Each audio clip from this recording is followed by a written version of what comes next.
Good evening, everyone. I'd like to call the regular meeting for the Temple City City Council of February 5th, 2019 to order. Madam Clerk, may we have the roll call, please? Yes, Mayor. Councilmember Chavez. Here. Councilmember Sternquist. Here. Councilmember Yu. Here. Mayor Pro Tem Fish. Here. Mayor Mann. Here. And tonight we have our invocation, and we are pleased to have Mr. Jerry Jambazian, owner of Wonder Cleaners and Draperies, who will be providing the invocation tonight. Please everyone rise for the invocation, and please remain standing for the Pledge of Allegiance. Let's bow in prayer. Our gracious Heavenly Father, we come to you tonight asking again for your blessing and wisdom for the decisions and discussion that will take place tonight. Guide each council member with clear thought in mind as they make decisions that benefit us. We have much to thank you for, including all the needed rain. February is always such a special month. This year we celebrate the 75th anniversary of a homegrown event dedicated to the youth of our community. Thank you that we can recognize the Royal Court this evening.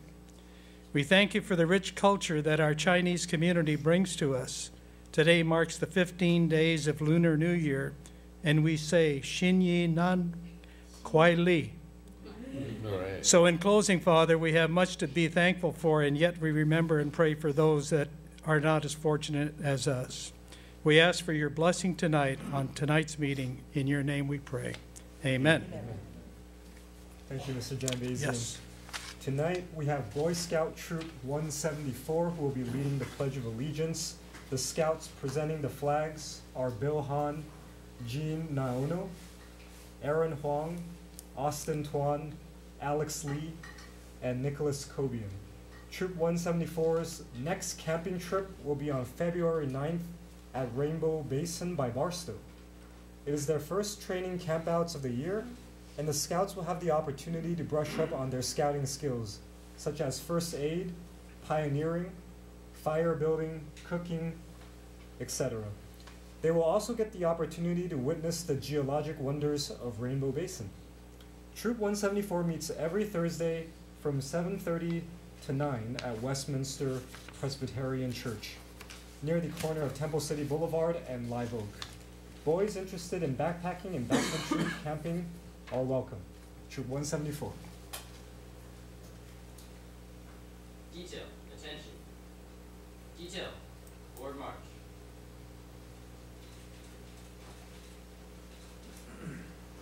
Detail, halt.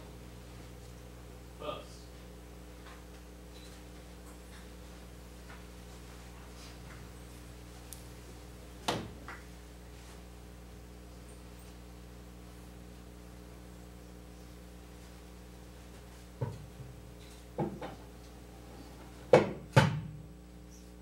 Please rise. For all those not in uniform, please put your right hand over your heart. Scout salute. Pledge of Allegiance. I pledge allegiance to the flag of the United States of America and to the republic for which it stands, one nation, under God, indivisible, with liberty and justice for all. Detail, reform.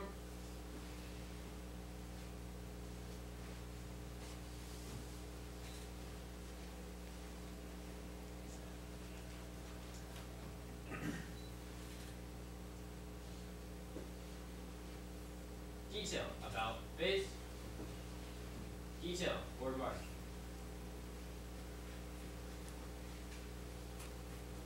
Detail, halt. Detail dismissed.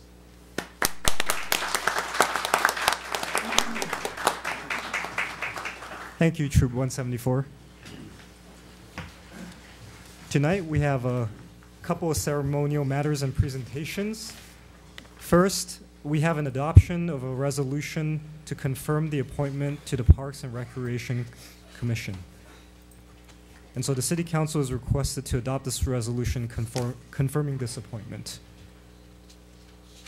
Mayor Mann, I would make a motion that we adopt Resolution 19-5384, appointing Jose Tataran to fill an unexpired seat with terms ending June 30th, 2020, on the Parks and Recreation Commission. I'll second.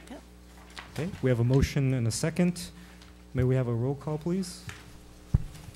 Councilmember Chavez? Yes. Councilmember Sternquist? Yes. Councilmember Yu? Yes. Mayor Pro Tem Fish? Yes. Mayor Mann? Yes. All right. Congratulations.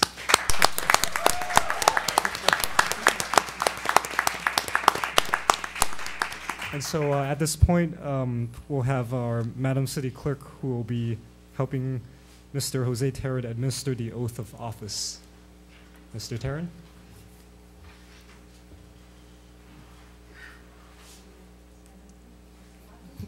I,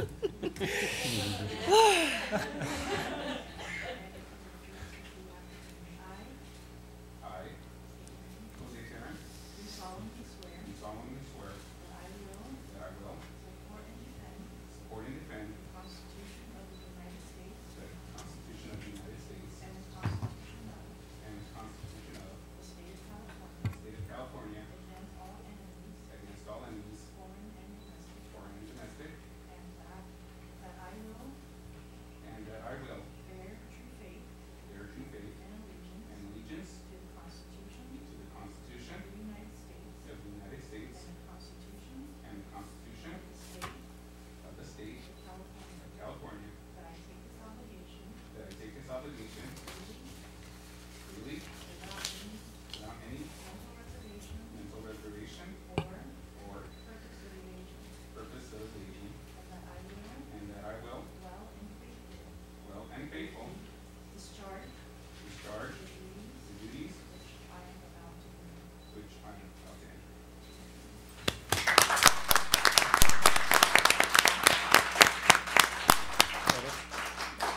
At this point, I'd like to ask Don't the leave. entire city council. Yes. Don't leave. Don't leave yet, Jose.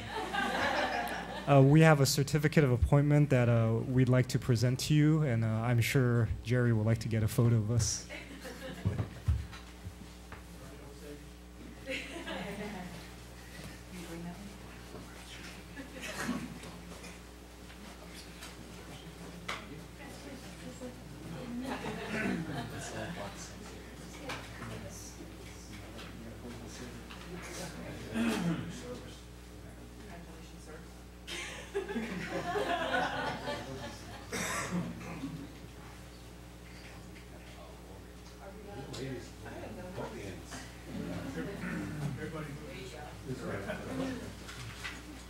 There we go.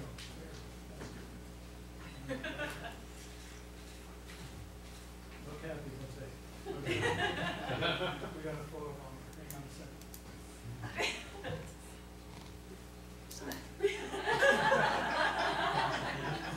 All right, smile. There you go. All right, thank you.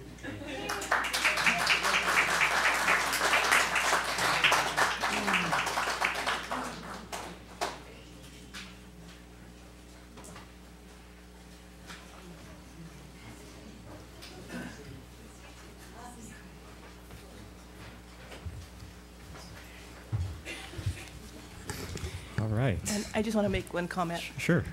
Mr. Terran, Don who?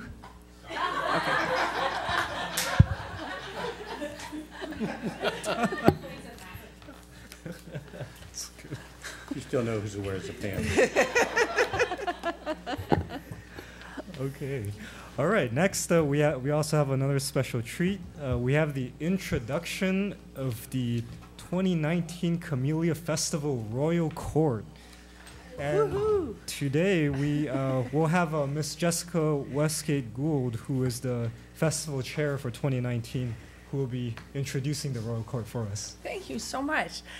As Mayor Mann mentioned, my name is Jessica Gould, and I am so honored to be the 75th Jubilee Camellia Festival General Chairman.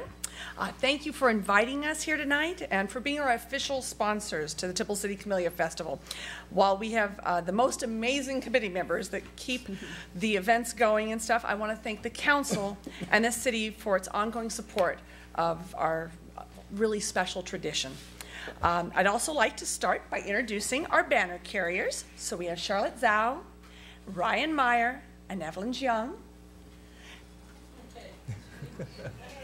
Big hand for them.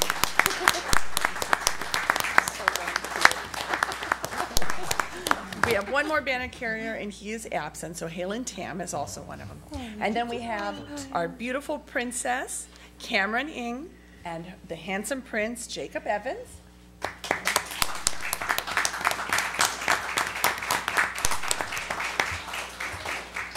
And we also have Princess Sydney Drown, who is not feeling well tonight, and her prince, Gavin Trong. And then our queen and our king, Haley Rocha, is our beautiful queen, and King Oliver Mao. Big hand for them.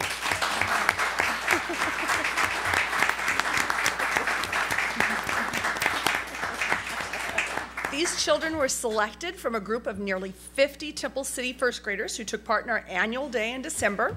They were judged on how well they got along with others, and also on how well they followed directions, and then each one of them had to answer questions in a microphone. Part of their royal duties include opening the carnival, leading the Camellia Festival Parade, and making special appearances such as the podcast with the mayor that we did a week ago, and then or a couple weeks ago, and then also special events like tonight. So thank you for having us. I'd also like to introduce, of course, amazing Mrs. Dawn Taryn, who is our festival director. And amazing Mrs. Ann Seitz, who made these gorgeous dresses and all the outfits. And of course, you all know fabulous Mr. Jerry Jambazian, who is our parade program and photographer.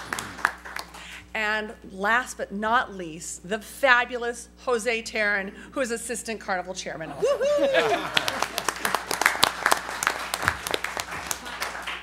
And then, of course, my right-hand man that I'm lucky enough to have is Mike Winterkorn, who is the assistant general chairman. So he'll be doing this next year.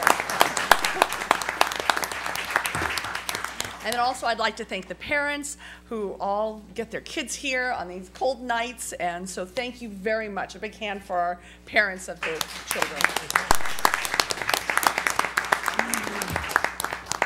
Possibly the council would be willing to sort of explain. So kids, if you turn around and share sort of what it is that you do for our city. There we go. Or if you have any question for the children also. Questions. Sorry. I'm a picture person. Hi, everybody. So what are you most looking forward to? The parade, the carnival, what? The parade. Have you been practicing your waves? No? Yeah. I have a question for you. What's the funnest thing you've done so far? Getting goodie bags? wait. That's fun. That's And ice cream, oh, she That's she my already favorite. knows what's coming. oh yeah. Sure. Ice cream is awesome. You went to Mexico? Okay, well, okay. You didn't go to Mexico, just him? Yeah, okay. We have not taken the children to okay. Mexico, just to clarify. All right. We want to thank you so much for inviting us here tonight. Remember that the Camellia Festival is February 22nd through the 24th, and the parade is on Saturday on the 23rd, and it begins at 10 a.m. And so you'll see these amazing children in the parade. So thank you so much for having us. Thank you, Thank thank you. you. Don't leave. Don't leave yet. Don't leave yet. So I'd like to ask everyone, all my city council colleagues, we have certificates to present to each member of the Royal Court, and as she predicted, we also have goodie bags for you. Yay! All right, so I'm not shy.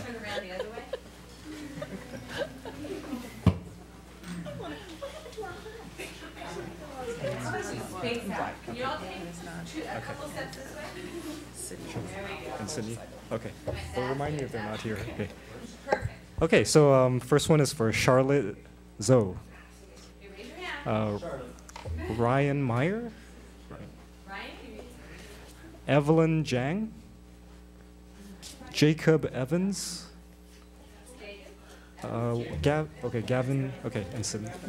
Okay, thank you. Cameron Ng. Haley Rocha. And of course, Oliver Mao.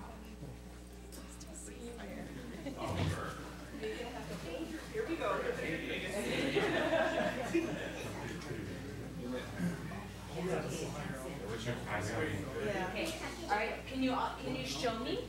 Jerry, do you want a picture with the certs first or with the good guys? Do you want them on the ground?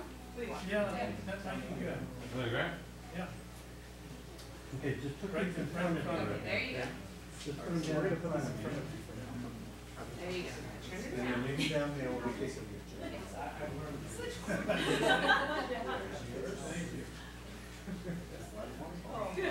One more and then. Just hold on to it, Brian. Just hold on to it. There you go. Don't worry about it. They tuck right in. A little bit higher. There you go. All right. And Yeah, I think the flu has stuck. Has hit the part. well, better now than later. Yeah. We got our queen back over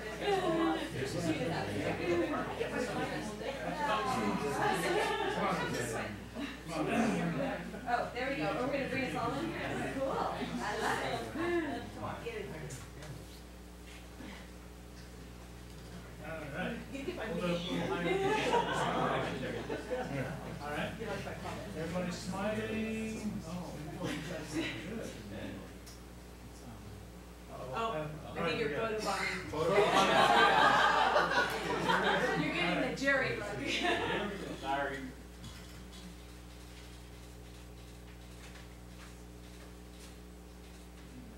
Wait, my turn, my turn.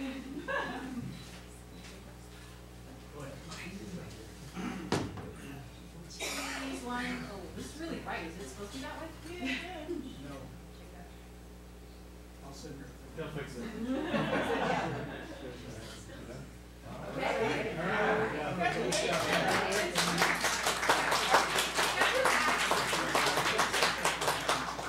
All right. And let's see if we can oh, yes. Okay, wait. All together. 1, 2. Okay. Turn really up. Ready? Okay. 1, 2, 3. Very welcome. All right. Okay, banner carriers down the middle. Down off down the aisle. I know it's so exciting having these guys. Yeah. Hey, ready? Thanks, difference. You ready? There you go. They even have that exit. I know. That kid's a handful. Oh, that's great. Oh, that was fun. That was a fun part. If only every meeting was like that. Oh, I know.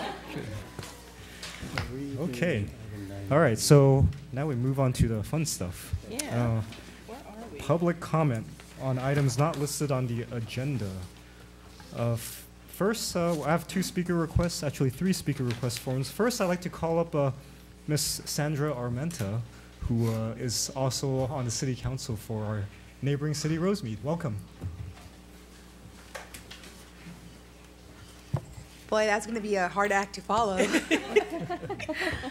Good evening, Mayor Mann, Vice Mayor, Mayor Pro Tem Fish, Councilmember Yu, Chavez, and Sternquist.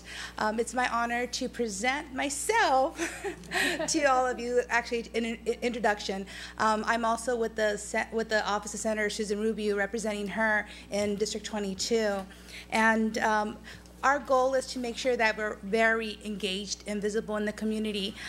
Just a little background on the different committees that she is part of. She's the chair of insurance.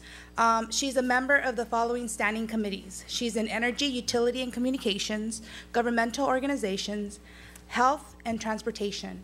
And so please, if any time you need her help, if you need our help, we're here for all of you. We want to make the District 22 very, very strong, and making sure that we're here again to be the eyes and ears of the senator. And I'm also here to present a coffee with the senator. I know, unfortunately, it is on February the 23rd, the day of your Camellia Festival. We actually wanted to have it here in Temple City, but because of the Camellia Festival, we moved it over to Arcadia Public Library. It's going to be on Saturday from 9:30 to 11, and I just heard that's the same time that you're going to have your parade. Yes. So, but I'm just here to, and just know that this is just one of many Coffees with the Senator that we're going to be hosting here in the district, in District 22. We already started having the conversations with some roundtable discussion. Last week we had it with our Captain Flores. So a lot of the chiefs, a lot of the chiefs of police, our captain, and after that was the city managers. And then this Friday, we're going to have a roundtable discussion with superintendents. And this is going to give the senator a chance to see what each city, each school district, each police department, what their specific needs are.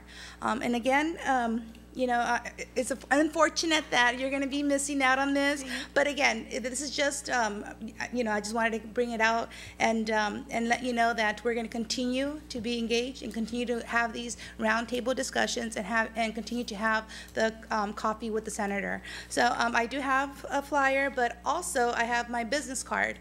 So please, at any time, we have a very open door policy. So anytime, and many of you already have my personal number. So. But again, I'm here to represent the office of Senator Susan Rubio, and she's very proud of all the things that you do in Temple City, and just wants to have a further collaboration and a great working partnership. So I have my business cards here, and that's about it. Thank you. Thank you so much. Thank you, Sandra. Thank you for coming. Thank you for coming. All right. Next, I'd like to ask Ms. Jing Lee from our Temple City Public Library.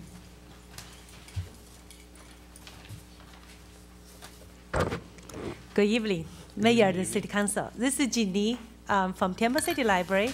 I'm here to talk about our upcoming February programs. In celebration of the Lunar New Year, tomorrow afternoon from 4:30 to 5:30, we are going to have a geometric lantern program that all materials will be provided for you that is suitable for children age 5 to 12. Next Wednesday, February 13, from 5 to 6, for children age 9 and up, they can come to the library to learn techniques and tips to achieve runway-inspired artwork.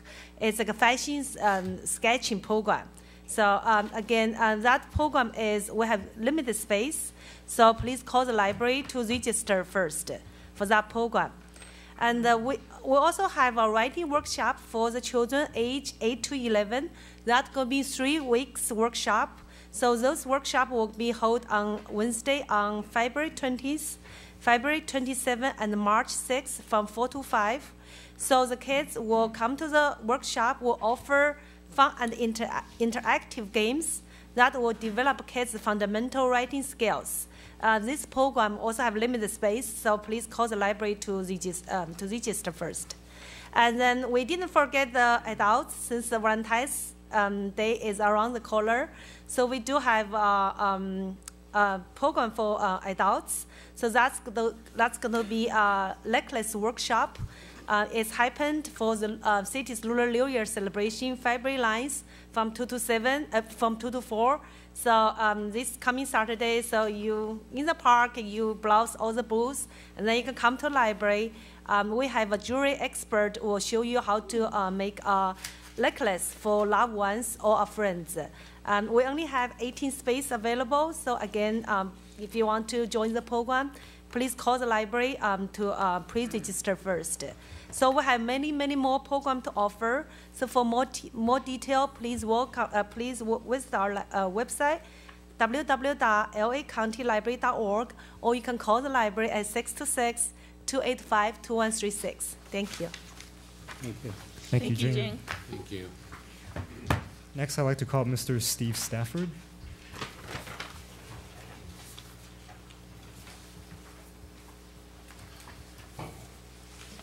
Mayor Mann, Mayor Pro Tempore Fish, council members, city staff. The DA has a new unit. It's called their mental health unit that can deal with a lot of the homeless. Most of the homeless have a lot of mental issues. And I think this is going to be a good thing because it's going to get everybody to roll out and, you know, hopefully they get better help than what they're getting. I'm hearing stories where they take them to a place, they get put out in 3 days. That's what this is not about. It's about to get them some help and make sure they can get a job, make sure they can get a place. LA City's engaging in building a lot of homeless shelters. They're also going to use the old receiving hospital system. There's approximately, from my knowledge from my dad, when he worked for LAPD, I think there's 25 receiving hospitals all scattered out through the city of LA. None of them are being used. They're all in reasonably good shape. This is an achievement, having the mental health unit. You know, it's going to be the best thing for everything on this. It'll really solve a lot of problems.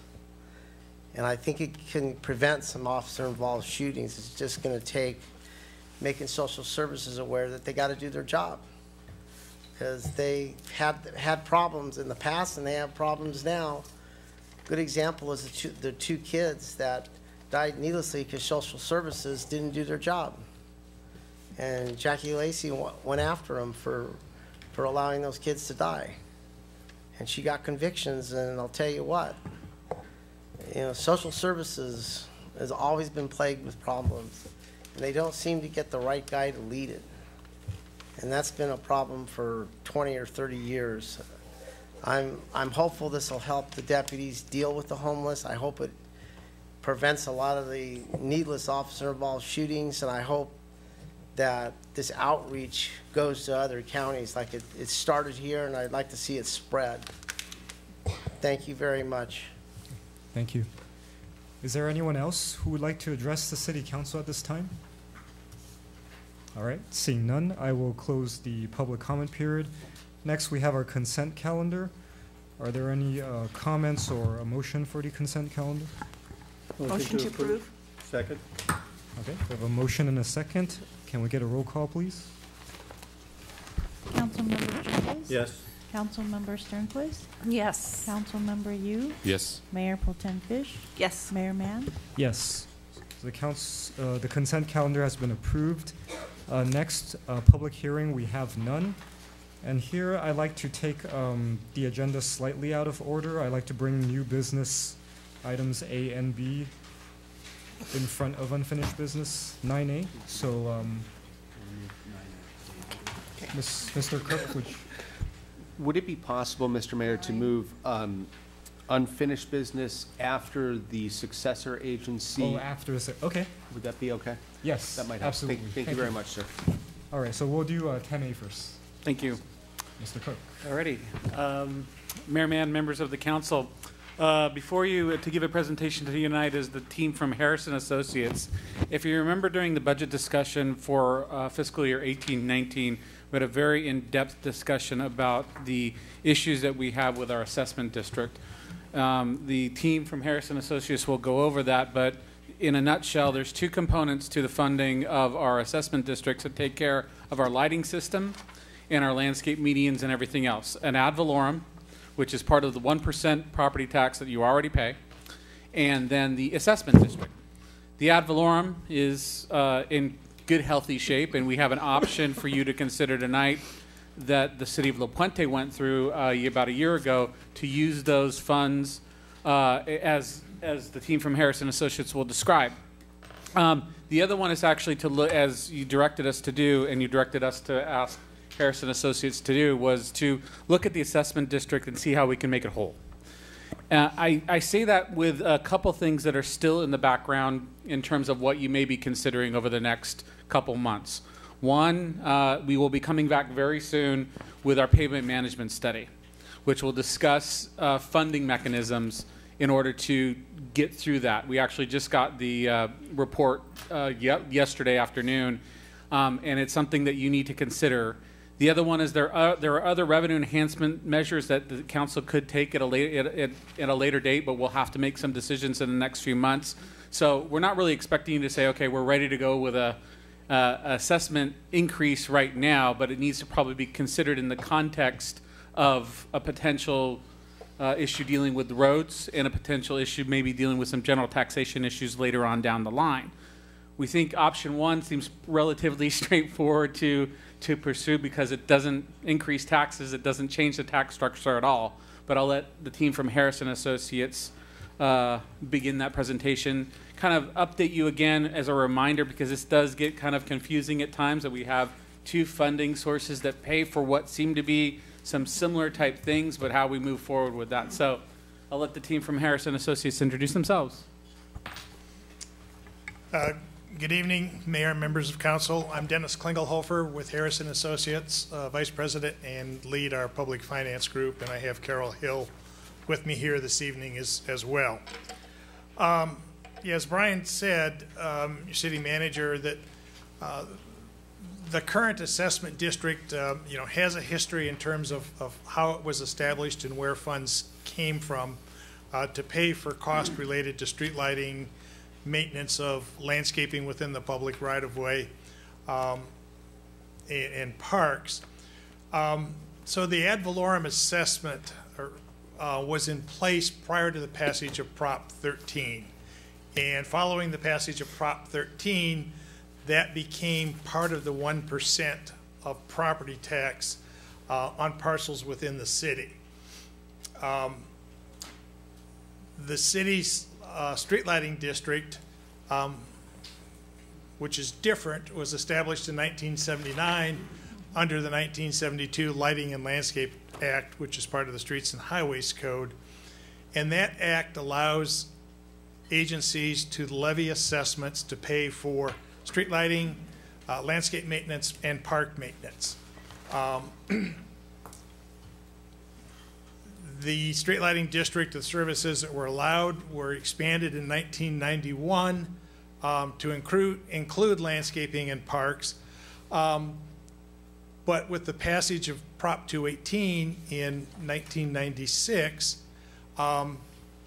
it sort of changed the landscape. So it allowed the city to continue levying assessments for landscape maintenance, because that was one of several categories that were grandfathered under Prop 218, but prohibited the city from levying assessment for park maintenance without going back to the property owners and getting their approval to levy assessments for park maintenance, because that was not grandfathered under Prop 218.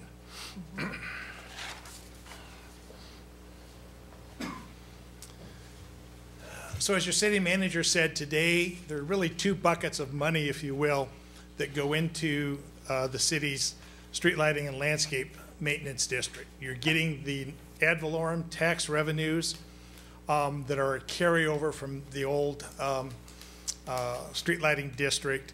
Those funds are limited to be used only for street lighting. The cost of street lighting can be O&M, can be capital improvements related to the street lighting system.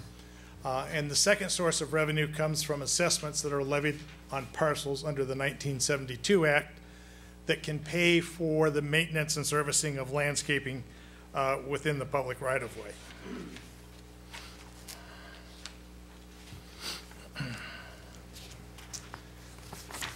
So today in the lighting district, there is roughly a $2 million fund surplus. In other words, you're collecting more revenues on an annual basis than street lighting cost, which is natural. As property values continue to go up, the amount of revenue that you're collecting increases as a property tax revenues increase. On the other hand, the assessments that are being used to fund the maintenance of landscaping, today you're collecting about 50 cents on the dollar of what you're actually spending for those services. And general funds are being used to pay for all park maintenance activities.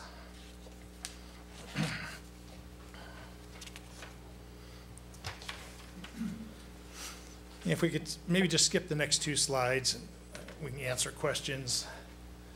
So, I always think a picture is worth 1,000 words. So on the left, you'll see The blue, $531,000 is the annual cost related to street lighting.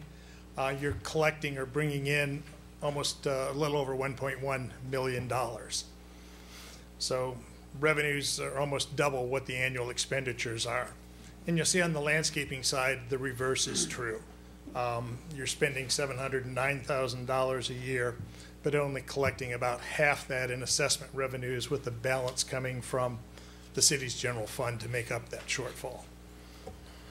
On the lighting surplus, is that surplus that we had last year of 618? Is that kind of pretty standard, or does that go up and down as well? Because if we and how long have we been collecting that? Since if we only have $2 million in the bank, that's, on my calculations, about less than 4 years worth of accumulation. So we've done an analysis to look back about the last 10 years or so. So you've it has fluctuated over time, but that over about the last 10 years, you've had an excess of revenue over expenditures for about a 10-year period of time. The last few years, because assessed valuation has gone up and now is starting to stabilize, we're probably going to see that number stabilize over time.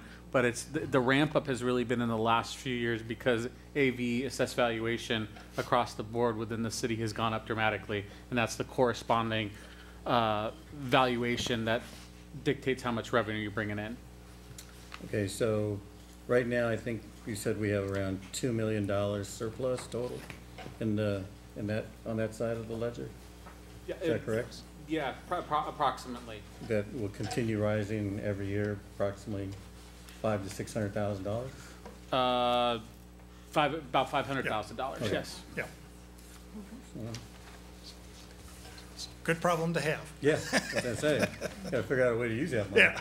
We're going to talk about a solution to that. So next slide.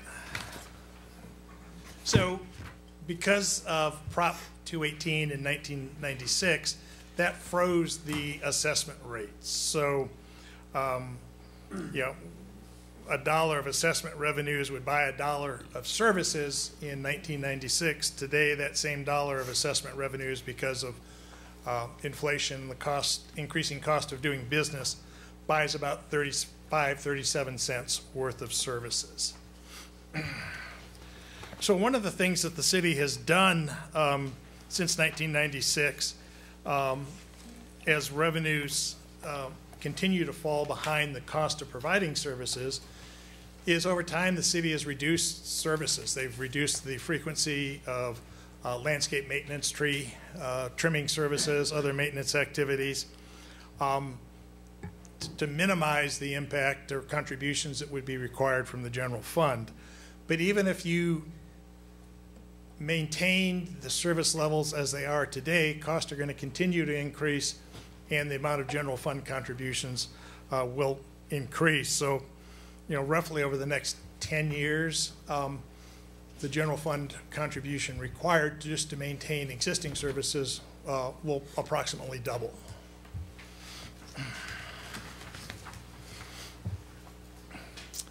We also looked at what some of the neighboring cities are doing. You see down at the bottom, Temple City, the assessment today for the typical single-family home is about $25. Other cities have assessments that are paying for similar services, you know, $35 to well over $100. How did the cities make this list? Did you compare them to the services that Temple City is providing? Because to me, it's like, I don't know if we're mixing apples with oranges. So like, for example, South Pass, they're paying $104, but are they getting more services or less services or the same amount of services as Temple City? Yeah, I mean, anytime you do a comparison, you know, you've got to sort of dig down to see what's being funded. You know, one of the biggest differences, and we do work for South Pasadena, so I'm very familiar with their district. The biggest difference relative to them is they don't have the old street lighting district, so they're paying 100% of the cost of street lighting plus the cost of landscape maintenance. They are not funding parks. So it's similar services, but they don't have that street lighting ad valorem revenue that's coming in to help pay for street lighting. And I see that, I don't know, maybe it wasn't applicable, but some of our neighbors aren't on this list, like San Gabriel, Rosemead, El Monte. Do they have similar type of situation or setups as these other cities, and what are they paying? Yeah. We looked at the list that the county auditor provides of fixed charges that are placed on the tax roll, and we did not see those cities. So we're assuming that they don't have at least an assessment to pay for similar services. Thank you.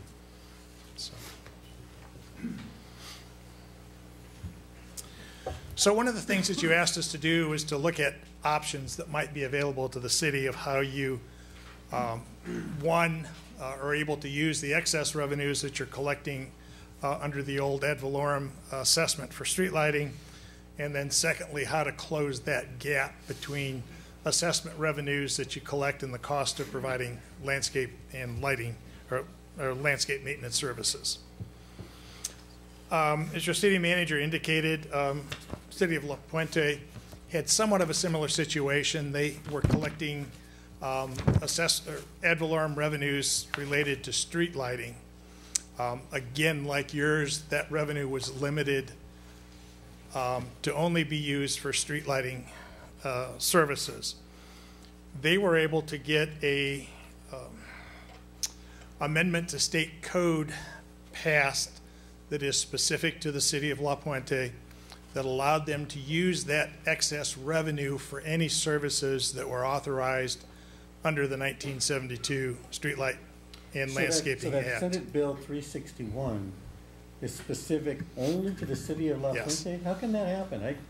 You mean to tell me that the state legislature will pass legislation that's only specific to one city, knowing that there are many, many other cities that are probably in the same boat as La Puente?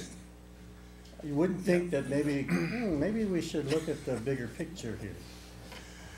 I mean, it is specific to the city, which not uncommon. There are a lot of bills that are passed that are specific to a, one fire district, one flood control district, one city. Well, Ms. Rubio maybe will look into that for us. Yes. Here's your first order of business. Okay. So yeah, obviously, if you could get similar legislation passed that would allow you to use those excess revenues, that more than covers the shortfall that you see today on the landscaping side.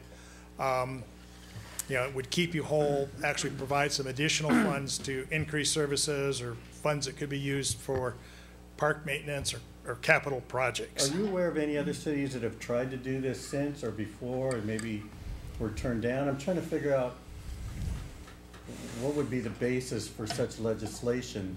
Something special. I'm assuming the City of La Puente had to bring up some kind of argument that caused the legislature to think, oh, well, let's give them an exception. I got it. And like Brian maybe has an answer. In reading legislation, because this is not a tax increase, this is just looking at how the existing pie can be used. Right. There was no loss. It wasn't like the redevelopment days where the school districts and others could make the argument that they are losing out on money over time because the growth the growth in that ad valorem already stays with the city, no matter how it's not, that pie is not divided up amongst a lot of different agencies. Well, I understand that, and that's why our $2 million is sitting there. Right. But I gotta believe that we're not the only city that has money sitting there. No, we're not. And you would think that, like I said before, maybe we need to look at the bigger picture rather than the legislature taking a city at a time. Doesn't seem to be a good use of legislative time and effort. As much as I care about our other colleagues, we'll attack our problem first. But yes, that is a valid point, Councilmember Chavez. There are parts of other agencies that are facing maybe some similar conditions. I have a question. So are you telling us that La Puente is the only city that is doing this? It's the only one that I'm aware of. They were able to get that passed just last year. Okay. Do you know if there's any other cities that are pursuing this in the wake of that? I had asked a question of my colleagues at the League of California Cities, and they're not aware of one right now. Yeah. That doesn't mean one might not come in the future, but.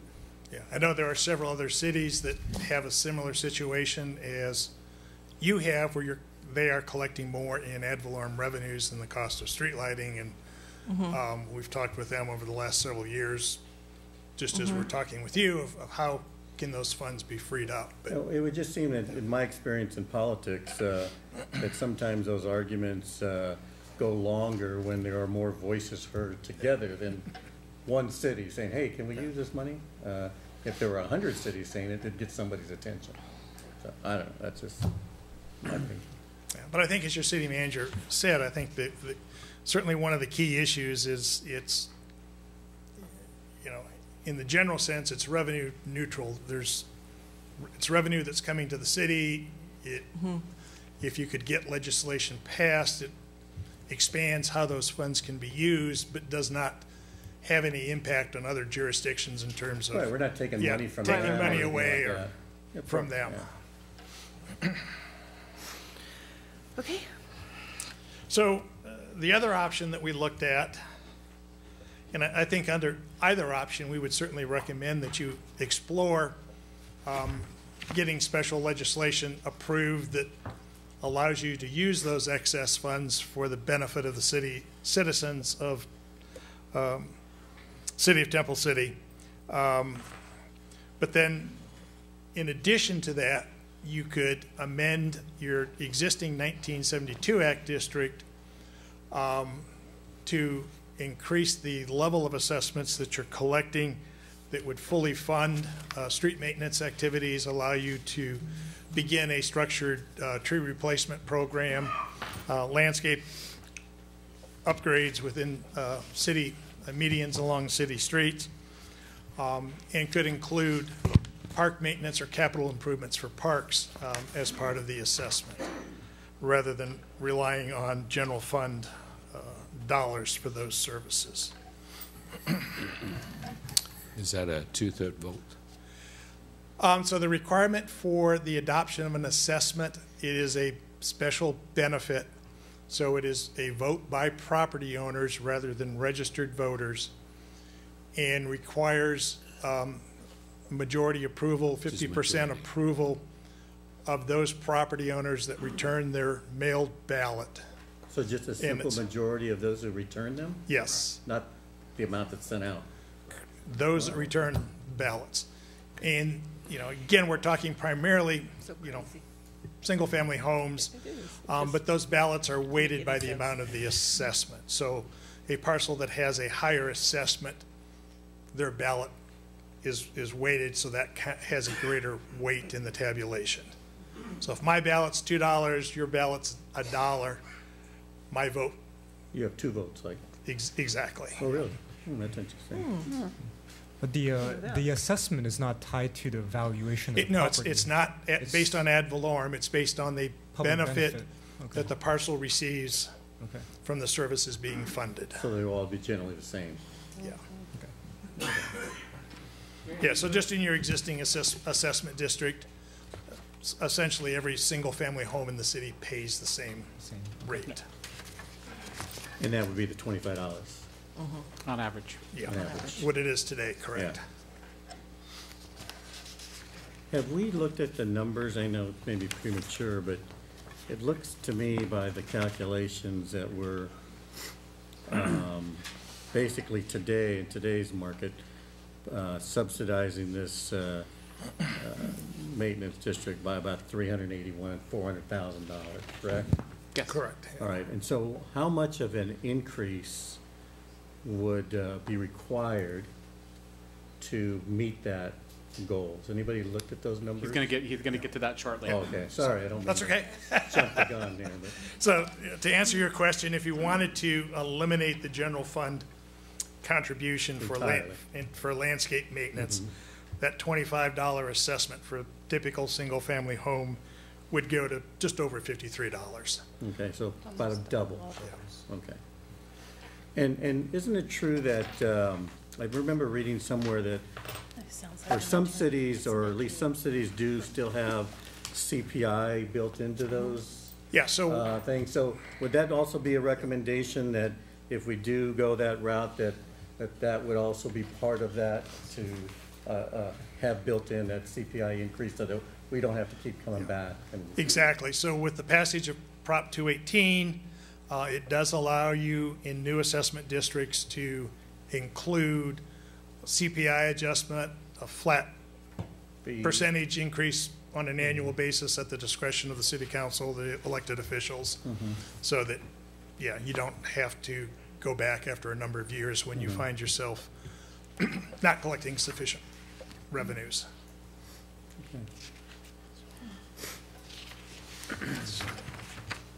So just maybe to make sure I understand it. So the legislation that was specific to La Puente simply allowed them to, I mean, the funds stay in their separate pools, but they're allowed to be used for uses other than what it was originally restricted to. Yeah, so today the funds are restricted to pay for street lighting. The legislation that they were able to have passed was about a 3-sentence bill that in essence said those dollars can be used for any purpose authorized under Section 22-500 of the Streets and Highways Code, which is the 72 Act, which includes landscape maintenance and parks in addition to street lighting. Which is the assessment revenue that we're doing now. Correct. So we basically could use the ad valorem for the same reasons we're using the assessment. Correct. It's actually SB 361, and it was under an urgency statute. That's why they were able to pass it. What was it? Yeah, SB 361, that's, yeah, Senate bill. Oh, pass under an urgency statute. So that was under the statute. They had to use it under urgency, and because of safety, let's see, it was for the immediate preservation of the public safety, peace, health, and safety within the meaning of Article 5 of the California Constitution. So they went under the caveat of urgency. I see. Okay, thank you. In other words, they needed the money right away. Translation. It was authored by Hernandez, who comes from Ed Hernandez office did that? Okay, so. Sorry to get you off track. But That's okay. I was a former teacher, sorry. How long, do you have an estimate as to, I think you had a chart in there, I don't know if it addressed it, but maybe it is, to free the ad valorem fund, what type of time frame are we looking at if we say, okay, let's go that route? Do we have a sense of what the time frame would be? I would not suggest budgeting it. We would probably not consider that for budgeting purposes for fiscal year 1920, more likely for fiscal year 2021. Okay, so over a year. All right.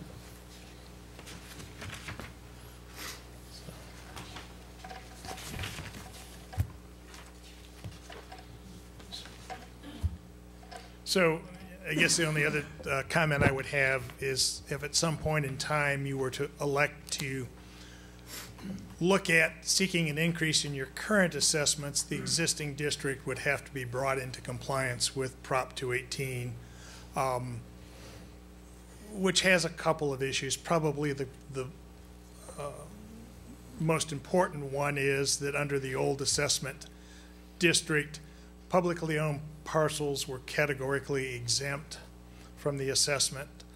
Under 218, if a parcel receives benefit, even though it may be publicly owned, it is subject to the assessment. So potentially those tax exempt parcels, service clubs, churches, schools, would be subject to the assessment to the extent that they receive a special benefit from the improvements. What is special benefit defined? What's the legal definition of that? Greg, do you know at all? Or? It seems to change on a regular basis. Right. Like but most it's laws. yeah. But yeah, under 218, under assessment law, it has to provide a special benefit to the parcel rather than to the public at large. So You know, What would be an example? One example that I typically would use is where you have traffic signals along your major arterial streets for the movement of traffic through the city, as well as residents within the city. There's certainly a fairly significant general benefit associated with that. Where you have street lighting on local streets within a neighborhood that provides some safety, a sense of community within the neighborhood, that's a special benefit. I see. And can be fully funded by assessments.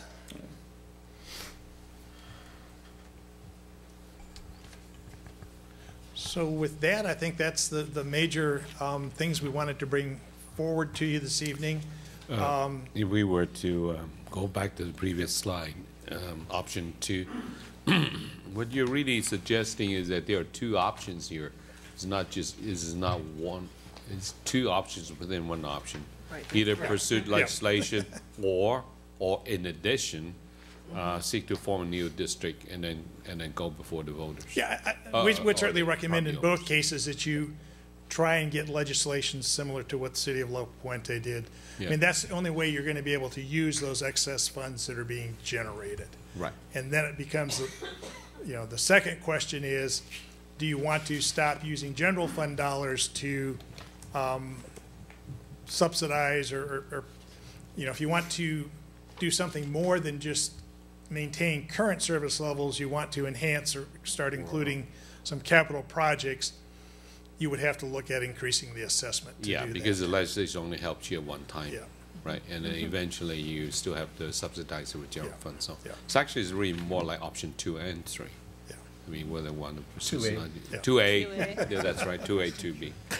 Is correct me if I'm wrong, but also one of the other benefits of pursuing maybe option 2 would be that it would also allow for the ability to fund park capital projects as well, whereas right now we cannot do that under the current makeup, right? Correct. So under your existing assessment district, you're prohibited from using any of the assessment revenues for park. If you form a new district, go through the property owner approval process would allow you to use assessment revenues for parks, whether it's maintenance or capital. So another savings, I guess, or something that we would not have to take from our general fund, basically. Another revenue source, I guess you could say. Okay. I have a question, and it might be for Brian. Do we know what the cost, or if there would be a cost to changing the legislation to the city? What? No direct, other than staff cost, or unless we wanted to hire a lobbyist to assist us, but I'm sure our local representatives would probably be interested in helping us shepherd. And very timely. And I think the league assisted La Puente last time as well through their legislation, from my understanding, from my league colleagues.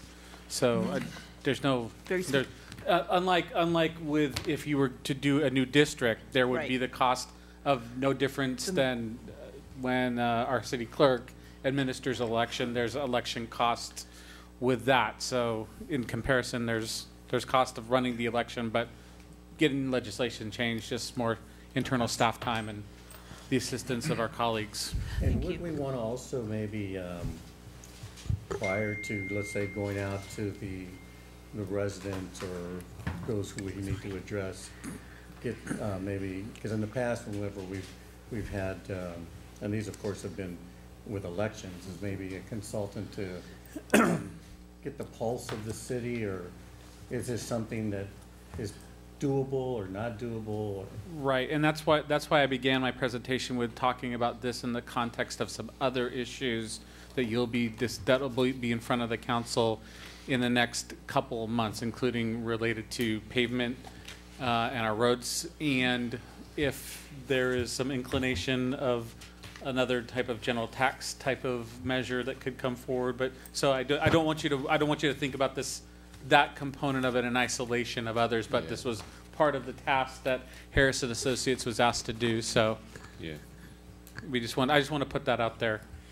Do we with the legislative action one, you know, we can kind of do that without having to worry about that in the context of other revenue enhancements. Do we have any idea about other cities that have recently undertaken this task of, I guess, reassessing their landscape lighting district and how successful they were? I'd have to ask our team from Harris. Yeah, I mean, a number of cities have gone through that process. You know, it's like anything. I think it's an iterative process in that, you know, you don't want to do it if you don't think you have property owner support. Mm-hmm. So the cities that we work with, we, you know, certainly encourage and assist them in doing community outreach, town hall meetings. You know, you've got to be able to show that there's a benefit to the property owners of voting in favor of increasing an assessment in terms of increased service levels, capital rehabilitation of parks or other projects that are of interest to them.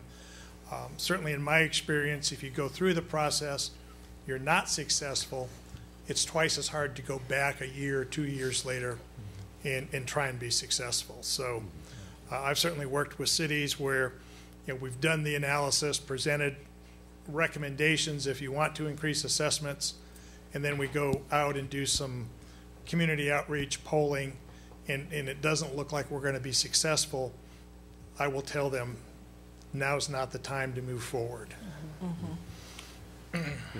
I want to go back to the pursuing legislation bit, and you talk about if that money can be freed up, it can be used for capital use, right?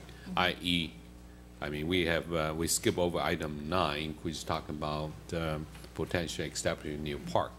So if this money is available, assume for a minute, it could be used for us to build this new park. Yes. Yeah. Okay. Thanks. I think what it is basically we could do everything with that money that we could do with the 1972 legislation. So that would include parks and everything. Including else. building a new park, yes. Course, developing new parks. Yeah. Can I don't know if I saw this in the staff report. How long have we been at $25? Do you know? Has it been since since 1996 at least? At least 96, huh? Because that's when they were frozen with the passage of Prop 218.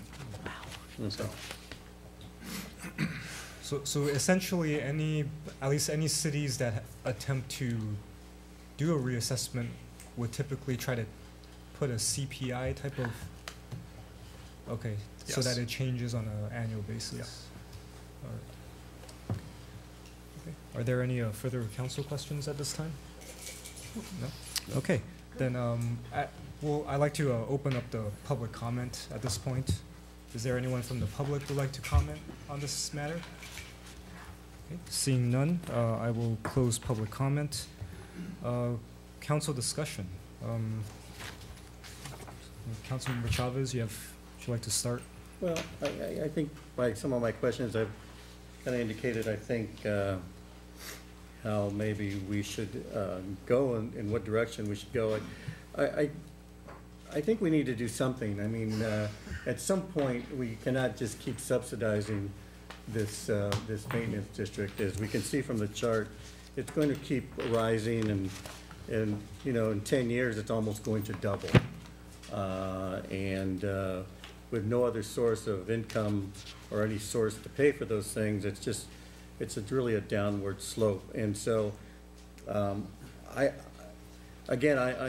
amazed that this one city at a time ad valorem thing is playing out that way. I would think that the League of California Cities or somebody would see this, because there's got to be other cities affected by this and say, hey, wait a minute, this is a great idea. Why don't we open this up to those cities who can use it? I'd be interested to see what argument was made by the city of La Puente, especially as Sandra pointed out, if it was an emergency measure legislation, you got to have some type of. Perhaps not every city has this surplus, though. Well, I know, but I can't believe we're the only city and La Puente to be in that position.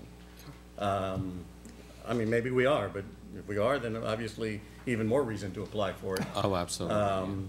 And so I think that's certainly something that we should pursue. I mean, all they can do is say no. It's not going to put us in the worst position.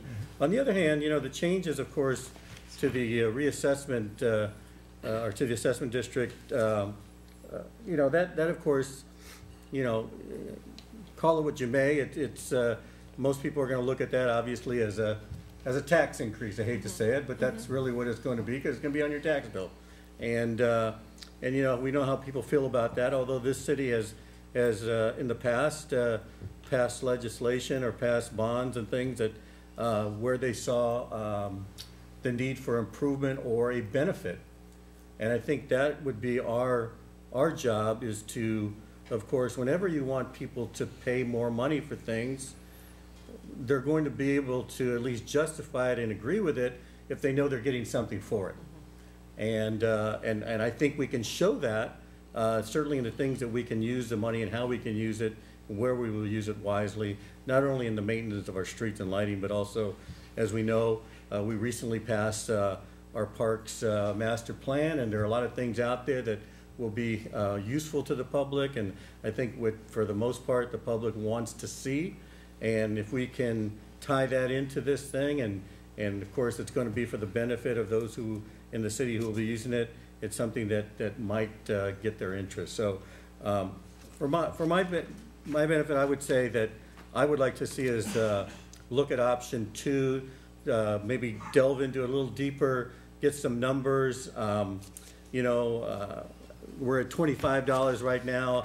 I don't know that, you know, I'm in favor of maybe doubling it, but at some point we have to at least look at, you know, reducing that subsidy in some way and go forward from there. So I'm kind of leaning toward that option. Okay, great, thank you. Councilmember Sternquist? I agree with Councilmember Chavez. When exactly was this legislation passed? Last year. This was 2017. 2017. 2017, I mean, yeah. You mean the one for La Puente? Yeah. Yeah. And I'm just curious, why didn't other cities get on board at that time? That's what I'm asking. I don't know. I mean, it's. We don't know for sure, but sometimes the legislature is more persuaded, as Councilman Chavez said, by a large group going in at once. When it comes to fiscal matters, though, if you can point specifically to a situation that's not repeating itself, and the legislature isn't just saying, go ahead and take your ad valorem and use it for a wide range of things, every city in the state, but instead is looking at one city and saying, okay, you have a special circumstance, sometimes that special legislation is easier to get passed. Yeah, and that's why I'd like to know, what was that special circumstance? I'm sure we could find that out.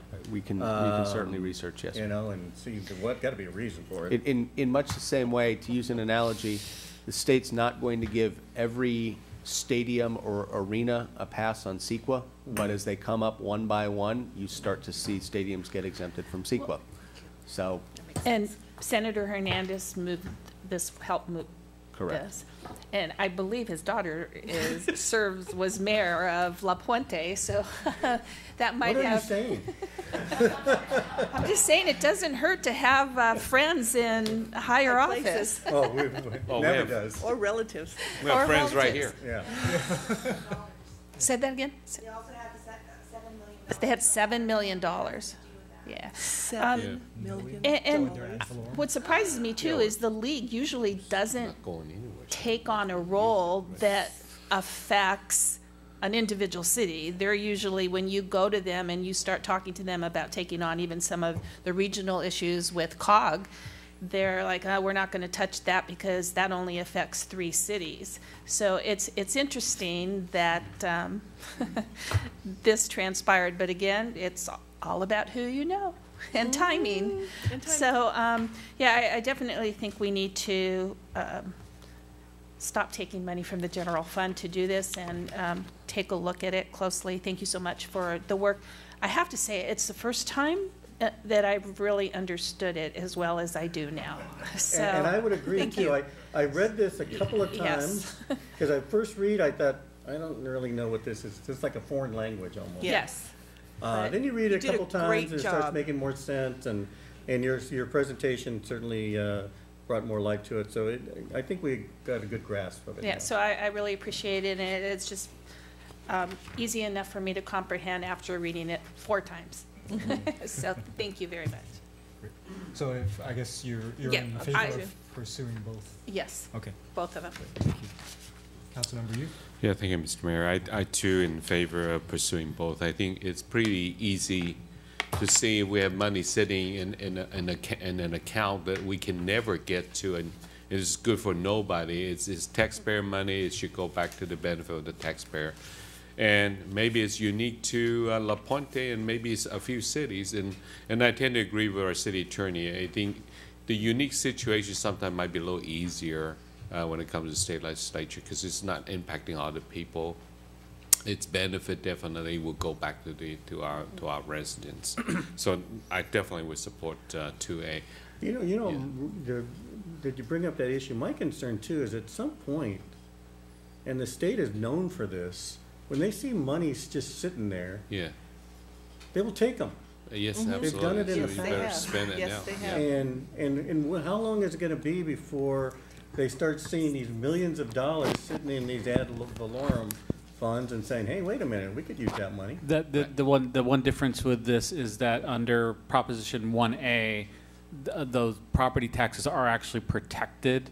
So Well, I understand that, but they make the rules, so they could change that rule, right?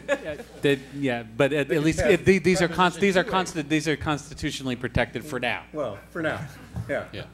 We know how that works. And then if we were successful in getting that money transfer over to the landscape, it just makes so much sense. Like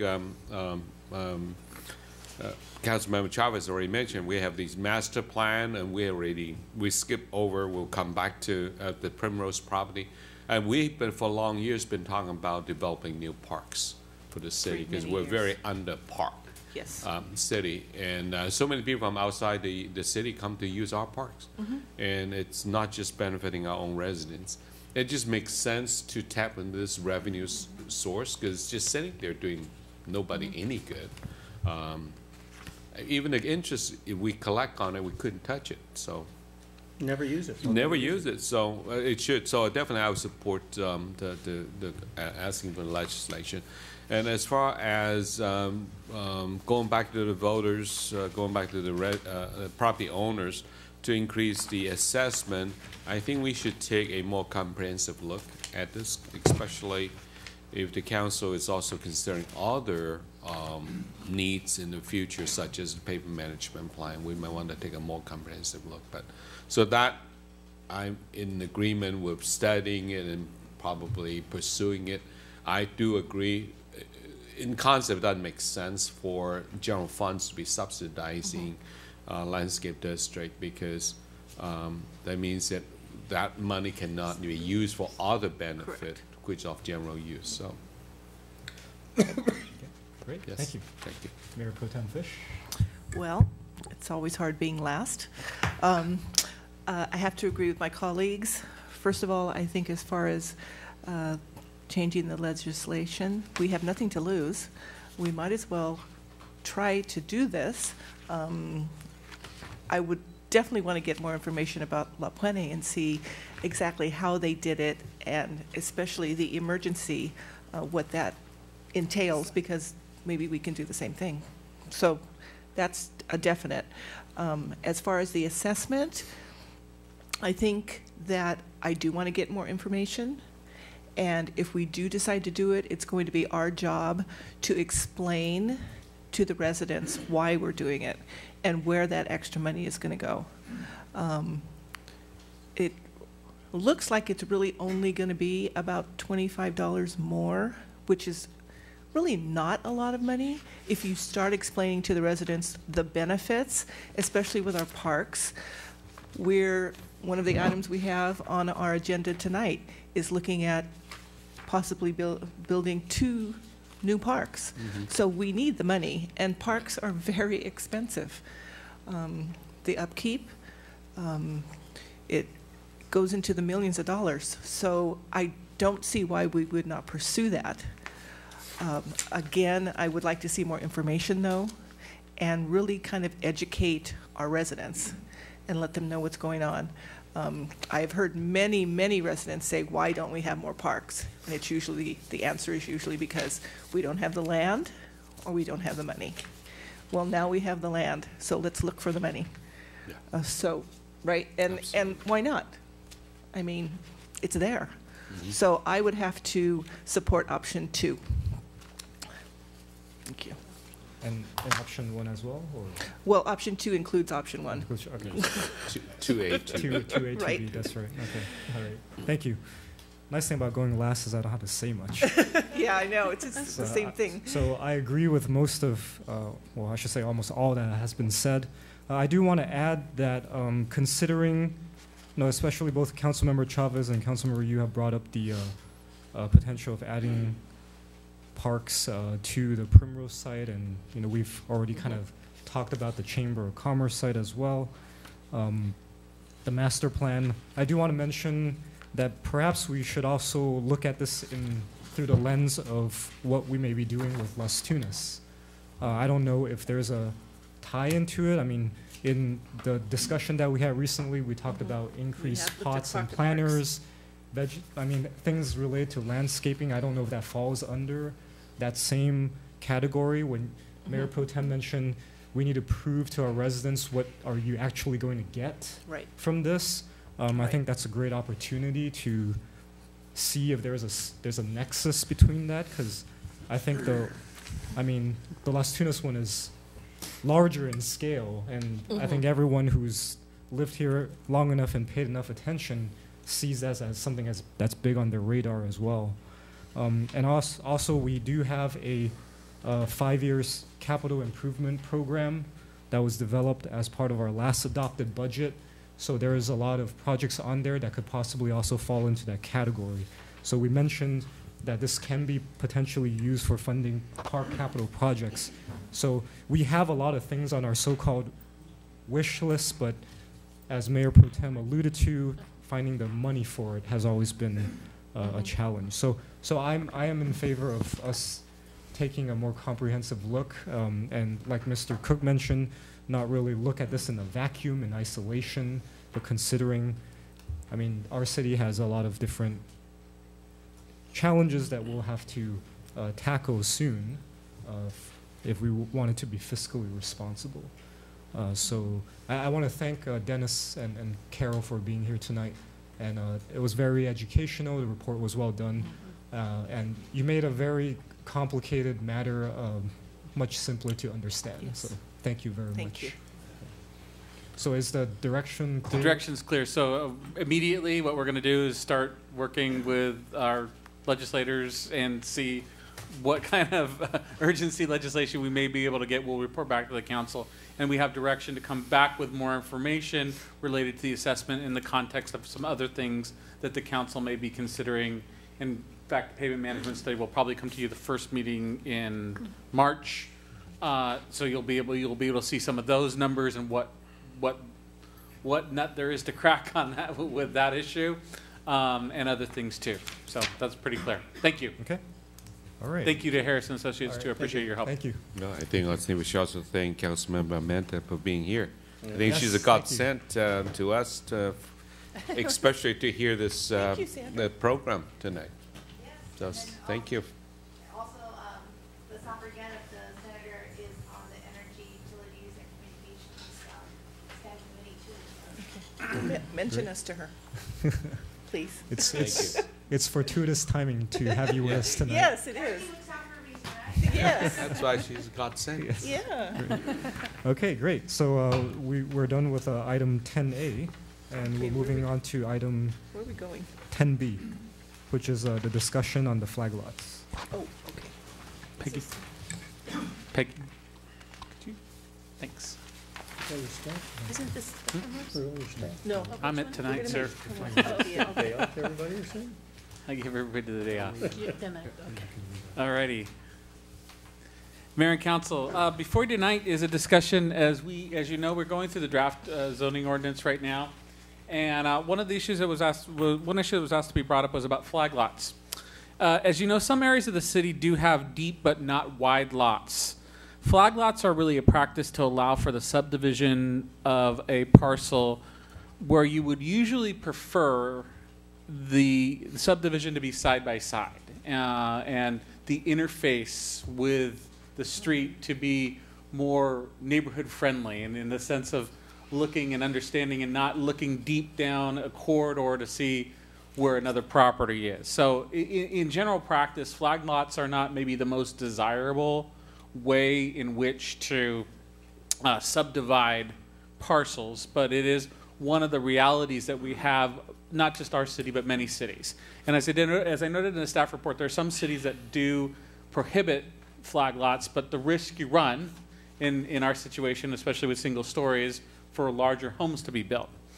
Flag lots, and if you think of some of the type of kind of interfaces with the street, if you think of some of the complaints that we've heard about the condominium units that are side by side, and you have this very long driveway that looks down. And in fact, in the zoning code as well, one of the things we're going to be tackling is we won't be probably able to prohibit that type of development, but we're going to be looking towards more courtyard type developments. I think one good example of how a parcel that could have been multiple flag lots before but was divided up kind of nicely is on our new street on Saunders. If you go off La Rosa? Yes, and if you see how that kind of interfaces with the community, it kind of creates this bit of a cul-de-sac, but you can interface with the properties in and around there. But the lot you just mentioned where you have the condos all built in a line and the long driveway, that's not a flag lot. No, that's not a flag lot, but I'm just talking more about like how the property and the structure interfaces with the street and how it kind of creates this sense of neighborhood. Flag lots don't do that per se completely, but there is, and you'll see in some of the pictures that we have, it does kind of create these like long feeling corridors. So I say that and to provide some background to say, generally from a urban design standpoint, flag lots are not always the most desirable, but there are some consequences if you don't have those kind of flag lots. So I provide that information. Real briefly, so flag lots, the current zoning code allows for flag lot limitations with 1 story for the flag lot itself, which is the back of the property, but there is no expressed restriction to the interior lot, which is the front-facing lot, where R1 standards, we have been applying, and we've been interpreting that to apply as R1 standards most recently. In your staff report tonight, I did provide, and I'm going to provide a few updates. One in particular that shows you some aerials that you can kind of see where the permeable and impermeable, for lack of a better term, concrete is in along those flag lots. And to show you some examples of some single-story and 2-story interior flag lots. Also, we're going to give you a diagram that shows you what's happened a little bit differently with the LID requirements, the low impact development requirements, and what they've kind of done to how the landscaping and other things are there. But there are, for lack of a better term, there is a significant amount of kind of concrete that you have to deal with flag lots. And the primary reason for that is the fire department requires, you cannot, even though we have the LID requirements, the fire department does require that it be permeable, or for lack of a better term, concrete going through the length of a flag lot. So as you're driving through, they essentially have emergency access. So you can't get around concrete, even though we do, and several of you have been dealing with it, and members of the public have been dealing with our LID requirements that require more permeable space on the property to allow stormwater to drip in. There's a little bit different conditions that have to play out on flag lots just because of the emergency access issue. Brian, I have a question. Sure. The flag lot property, the back property, are they allowed to park on the flagpole? Yes. Yes, they can. They are. Okay. Yeah. We don't encourage it, but it still has the same R1 property, requirements of parking, but it does not prevent them because it's not a public street. Right. but there are requirements by the county fire department about access to that back lot, and it's more has to do with that it has to be essentially concrete, has to be so wide as well. 12 feet. Yes, all the way through. So you can't get around that. And if you were just to kind of picture that a little bit, if you it can change and vary depending on the parcel, but that represents about 10 to 15% of the total lot area for that for to kind of meet some of those requirements. I'll try to give you we tried to do as best of a picture as we could related to that. So tonight we're just seeking any direction that you have, expressly talking about the interior lot, and if that's something you want to have as the same condition as the flag lot. Has any of this gone to the planning commission yet? No, taking a look at this first. The planning commission has discussed flag lots, and the only discussion point that they've had. Yeah, I saw that in the report. Yeah, they wanted to reduce the lot width. Right. Which I didn't understand. There was no rationale. I'm for not that. sure that that's correct either, so. They wanted to, well, according to our report, says they recommended or look at reducing the minimum required lot width from 80 feet to 70 feet, so that the front lot would have a width of 50 feet that's consistent with the minimum width for the other R1. I thought our code requires a minimum lot width of 60 feet, so I don't know where this 50 feet came from, but anyways, that's a separate issue. Yeah, that's the only thing they've looked at, I guess, right? Yeah. They didn't look at the bigger picture of what do we do with these flag lots? We keep them? Do we get rid of them? No, they have had the discussion about.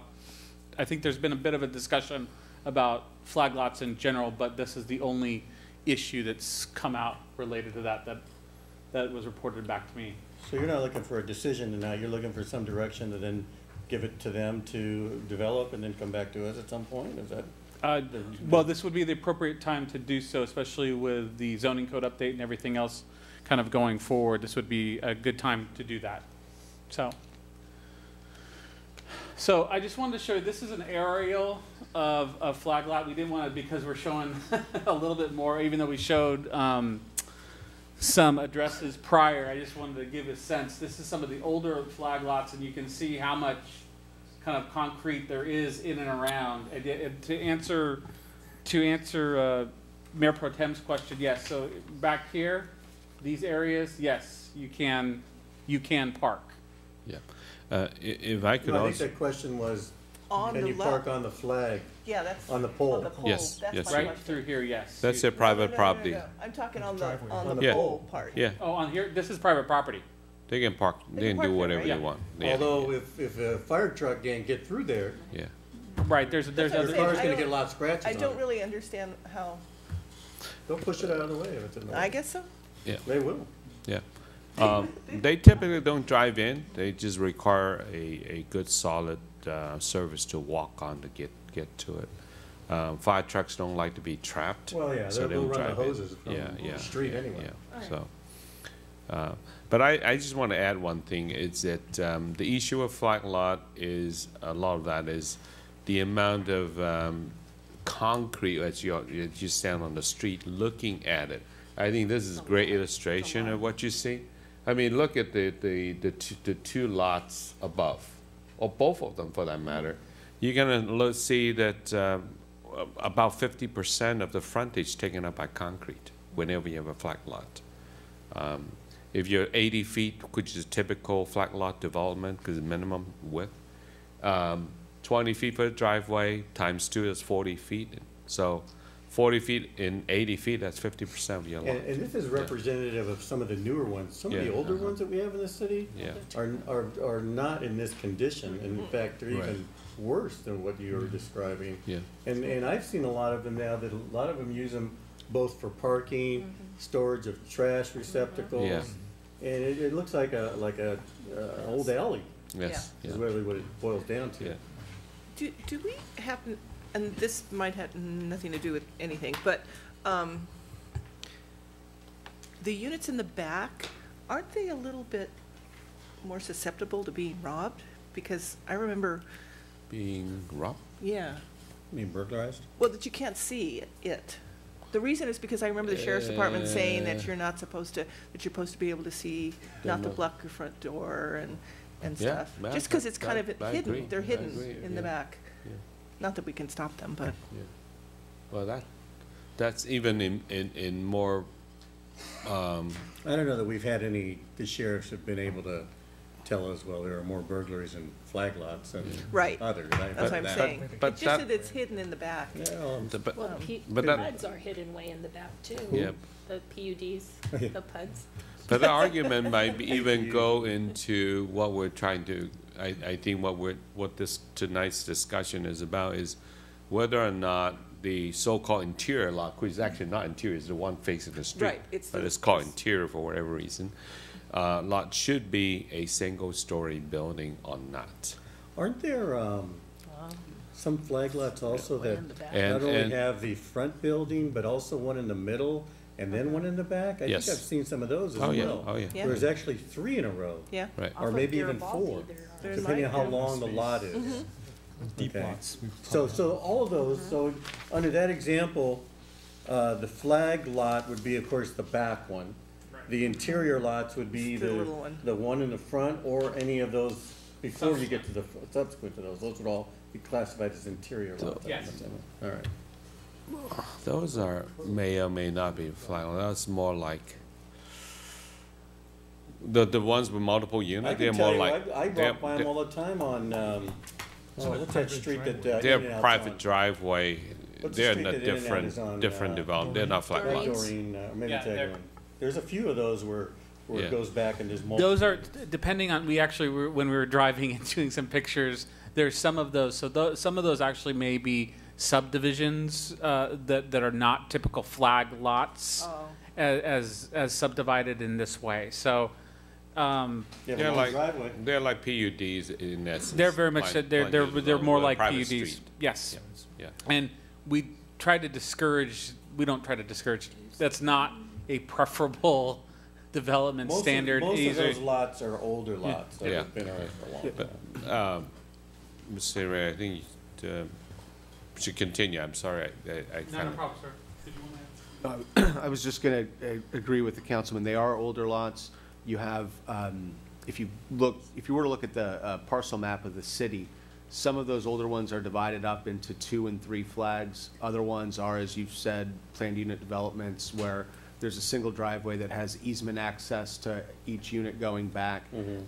My recollection, although I haven't looked at it within the last couple of weeks, is that within the past few years, you as a council went and changed so that there could only be a single flag lot on any existing lot. You got rid of the concept of the double flags going back because you didn't want to deal with either a single driveway that had easement access to 2 units or double driveway width plus the driveway for the front houses. As Councilman Yu said, you start overwhelming the front with concrete. So you had made that decision a few years back, and now this is just kind of the next step in that process.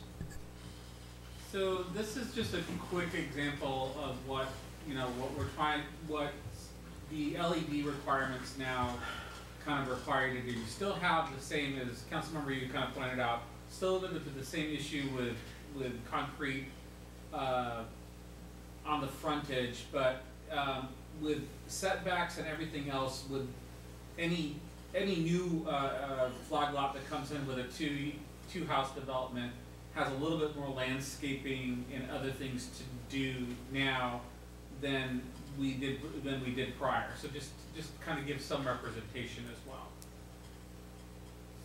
So we looked around town and tried to find some things. So again, the idea about how the property interfaces with the community, and we tried, Ileana and I, Ms. Flores and I tried to do the best we can. She was the photographer, I'm not the photographer, of trying to get at least some sense. So we did give you these in advance to kind of, if you wanted to drive around town, so this is one, 4851 on Helio and 4853, 4851, excuse me, back and forth, so you can kind of see the perspectives from there. You know, what in the back is a single story? Single story. Single story. I know it has to be, but to me it looks It's a pretty high roof, I guess. This is on Pall Mall, 5601 and 5605, built in 2011. Now, that one looks like it has 2 driveways in the front house.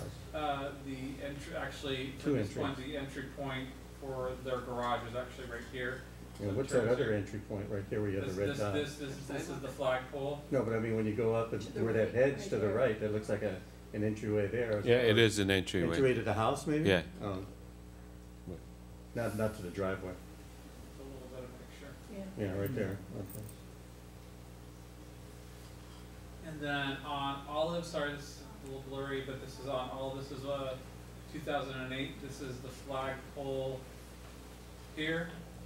And here's the 2-story development, similar to a lot of 2-story single-family homes that you see, but this happens to There's be- actually a couple of those on Freer also near El Monte Avenue. Yes, there are. But then again, you see a lot of concrete because of driveway. Mm-hmm. Well, yeah, you got 2 driveways next to each other, Yeah. basically. Yeah. And this is, it says built 2017, should be say in construction, on Helio as well.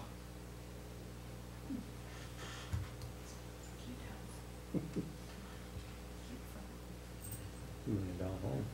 And this is an Two. older one that built back in 2004, 2001, with a 2-story.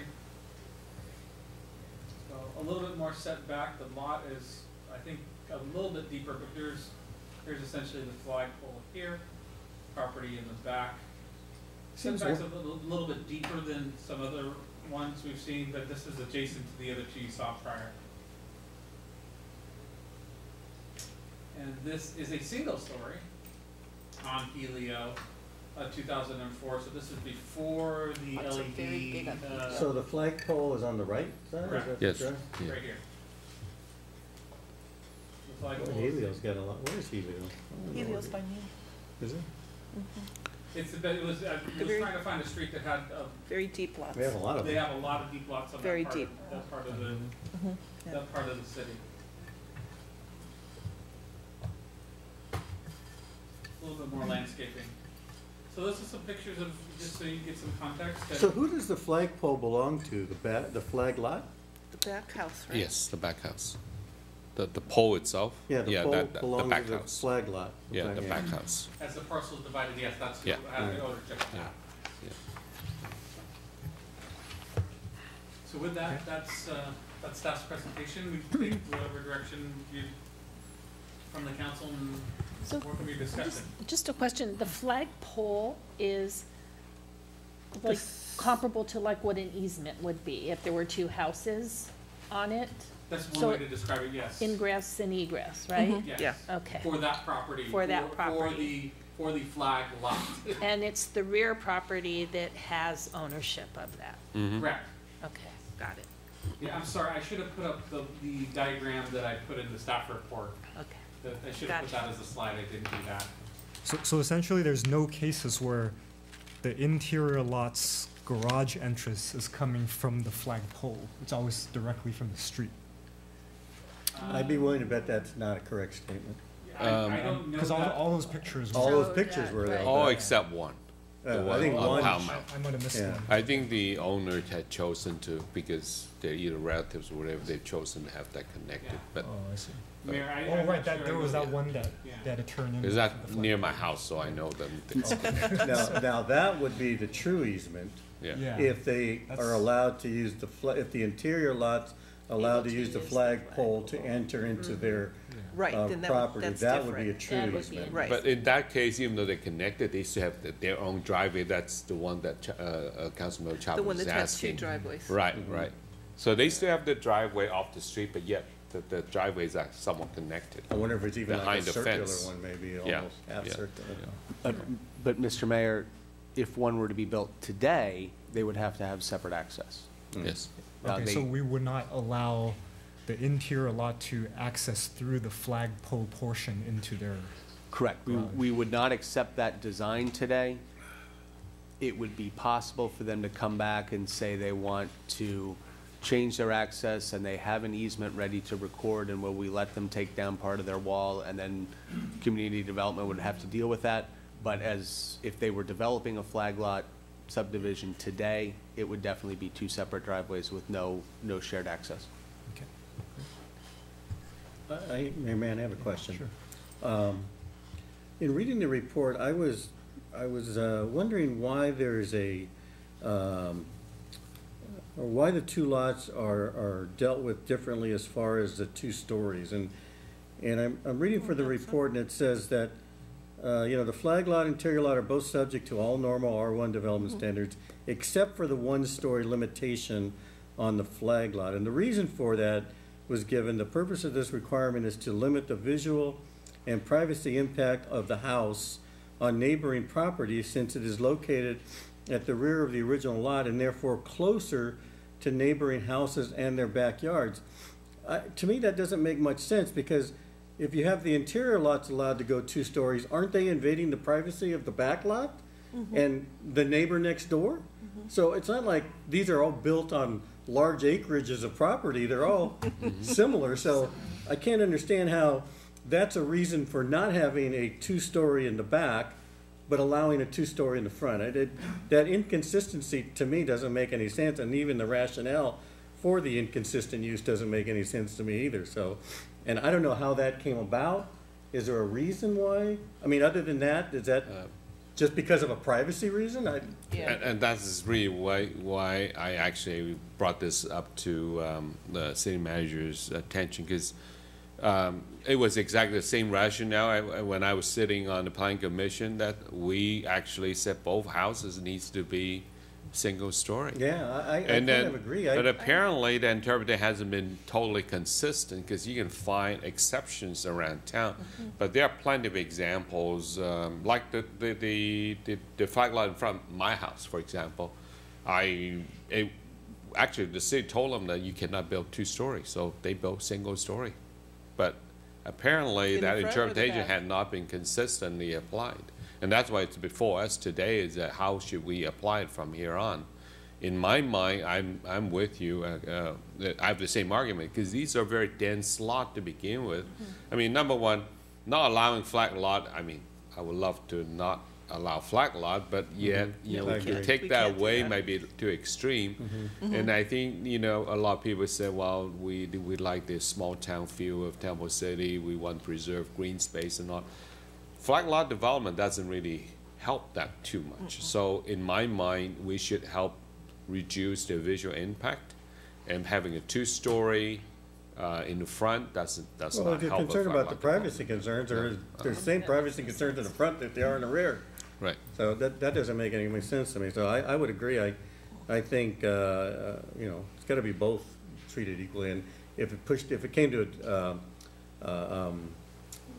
choice, I would say single story on both those lots, since it is so dense already anyway, by having 2 houses on the same lot. Right. Yeah.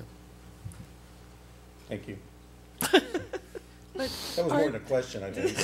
Are not most of our new single-family houses 2-story? Most of them, yes. Most of them are now. So, unless the lot is very large, which they're not, then they put 2. But I mean, if you have a flag lot and you potentially say, okay, you're going to have to build a single story in the front, the neighbors might not develop a flag lot. They could have 2-story houses and then a single story in the front with 2 on the side, right? They could. That would be 2-story. So I don't know how that would look. Also, you're saying if you had all these lots and you had a row of single-story homes and it's 2 stories next to it, and then alternating back and forth. I think the variety only helps our city, because currently you drive around town, you got single, you got 2, you got so single. You're just trying to kind of eliminate the density. Yeah, I'm trying to not to eliminate, but to reduce the perception of density. So much density. Of so much density. If you look at a frontage of a flag lot, you typically find 50% concrete. Right. So exactly. if it's that much structure already, so let's reduce the scale of the building to reduce that visual impact.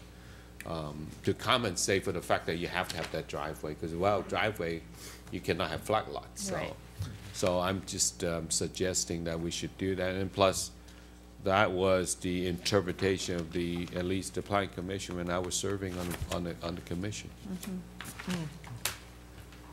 It seems to me, based on the photos, that most of the new developments, new construction, are basically putting that two-story in the front and one in the back. Because that's what we told them that Yeah, they could. Yeah, so they're doing it, but. Yeah. But back then, at least they were told they could. And the opposite is true on the older ones. So it changed at some point? Inconsistently interpreted. Because the code was a little mute about all lots. They just said flat lot, single story. Previously, we were interpreting everything on the flat lot, including the so-called interior lot, is considered part of the flat lot. Oh, I see.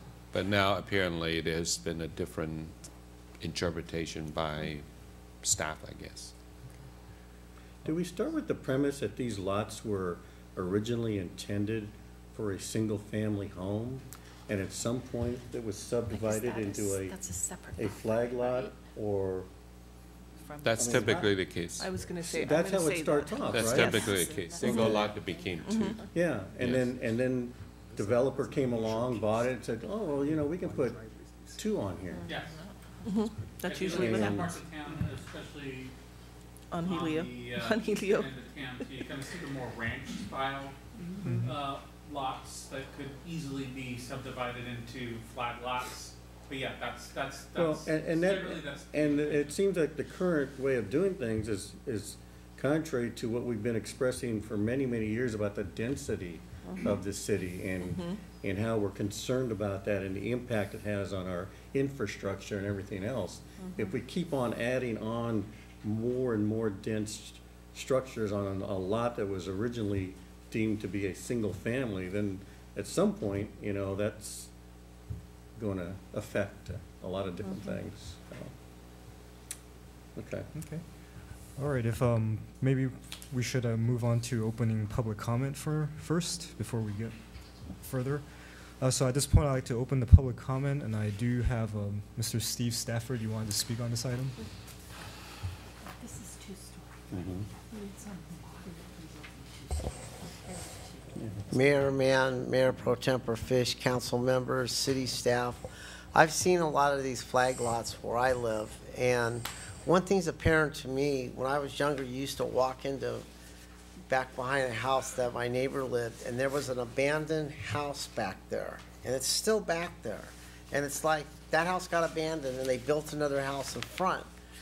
You know, and this is just what we've been talking about. It's a flag lot. But yet the house behind's abandoned.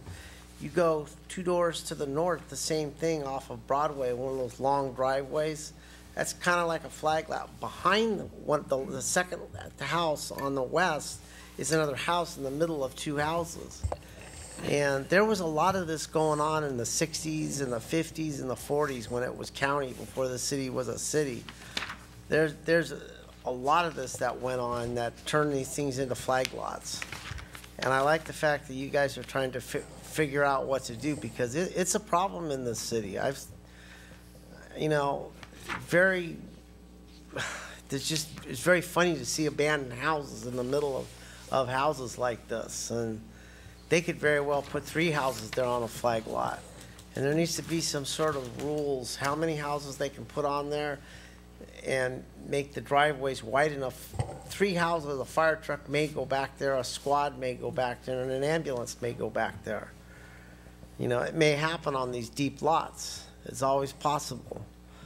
And I'm glad you guys are taking a look at this, because it's a problem in this city. And if you saw near where I live, you'd be in disbelief. When they tore down the houses at 5426, the one behind this house, behind my wall, was exposed. You could see it, though. They're just nothing but the frame of the house. And it's like they built another house in front and abandoned the one in the back. Someday, like you guys are saying, they'll make these flag lots. And I'd like to see some rules guiding the city in dealing with these. Thank you. Thank you, Steve. Is there anyone else who would like to address the council on this item? All right, seeing none, I'm going to close public comment and wait for council discussion. Perhaps Councilmember Yu, if you could. Yeah, I think, thank you, Mr. Mayor. I think I already said quite a bit about the, you know, I personally will be very supportive of interpreting the entire lot, the flagpole lot, and also the so-called created interior lot to be interpreted as a single story only. I mean, we talk about the reduction of the perception of density by reducing the height and size of the front house. Mayor Pro Tem touched on perhaps the back flag lot may be perceived as less safe because, and if you have a big house in the front, you can see the back house even less. Another thing to consider was Mr. City Manager talked about flag lots. The reason why we make it single story before was the fact that the interior lot, the flagpole lot, being so isolated from the street, isolated from the, lacking a sense of community. By having a two-story house in the front, it blocks it from the street even more. So I think from density point of view, from perhaps public safety, and definitely from a community connection point of view, I think we should interpret all flag lots, front and back, be single story. Okay, thank you. Mayor Pro Tem. Well, I have to agree. Thank you. I'm really concerned with the safety part. I don't like it when I can't see a house from the street, and I know that sheriffs have said that in the past. Especially, you know, they always say don't block your front door or your front windows because people are back there. But also, like Councilmember Yu said, it just appears like it's all building and all cement, and you lose the feel of an actual small town neighborhood. It looks more like condos and apartments, and I mean that's all you see is concrete and windows, and there's no yard or anything. I mean, it just, and I know that we need housing. I know that is an issue, but these houses and I'm not saying all of them, but some of the houses on these flag lots are enormous. They are just enormous, and to have two of them, it just kind of blows my mind with how large these are, and I'm always really curious how they got through planning, because I always think, how did they fit that big house in that little piece of property? But I know they do. So I would like to see and what do you call it? The front one? Interior lot. The interior lot be one story, possible. Okay. I think that would be great. Great. Yeah. Thank you. Thank you. Councilmember Sternquist. Just a question. If we reduce the front house, the interior, to single story, does that potentially reduce the sizes that both houses can be? Potentially. That is the size is actually dependent on the floor area ratio. Yes, so the FAR is what's going to dictate the size of a single story, different than a two-story with how that is dictated. The FAR and the lot coverage is really going to be the elements that dictate the size of the single-story lot. However, I think we need to remember, staff actually proposed in the zoning amendment, the mini amendments that we're making, staff is recommending when you calculate the floor area ratio, not to calculate the area of the flagpole itself. Correct. So in essence, it has a net effect of reducing overall size of any flag lot development overall floor areas, because the flagpole now is out of the question. So for a developer to go in, he is unlikely to develop a very large front house and a tiny small back house because it's hard to sell.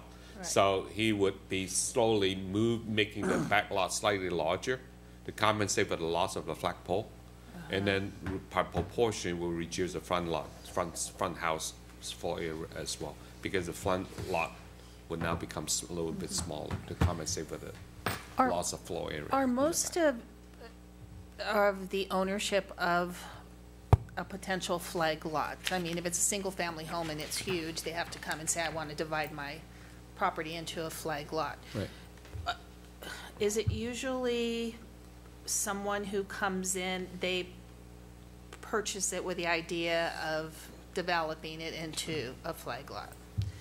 The only problem I have is that when, you know, is when, I love to buy real estate.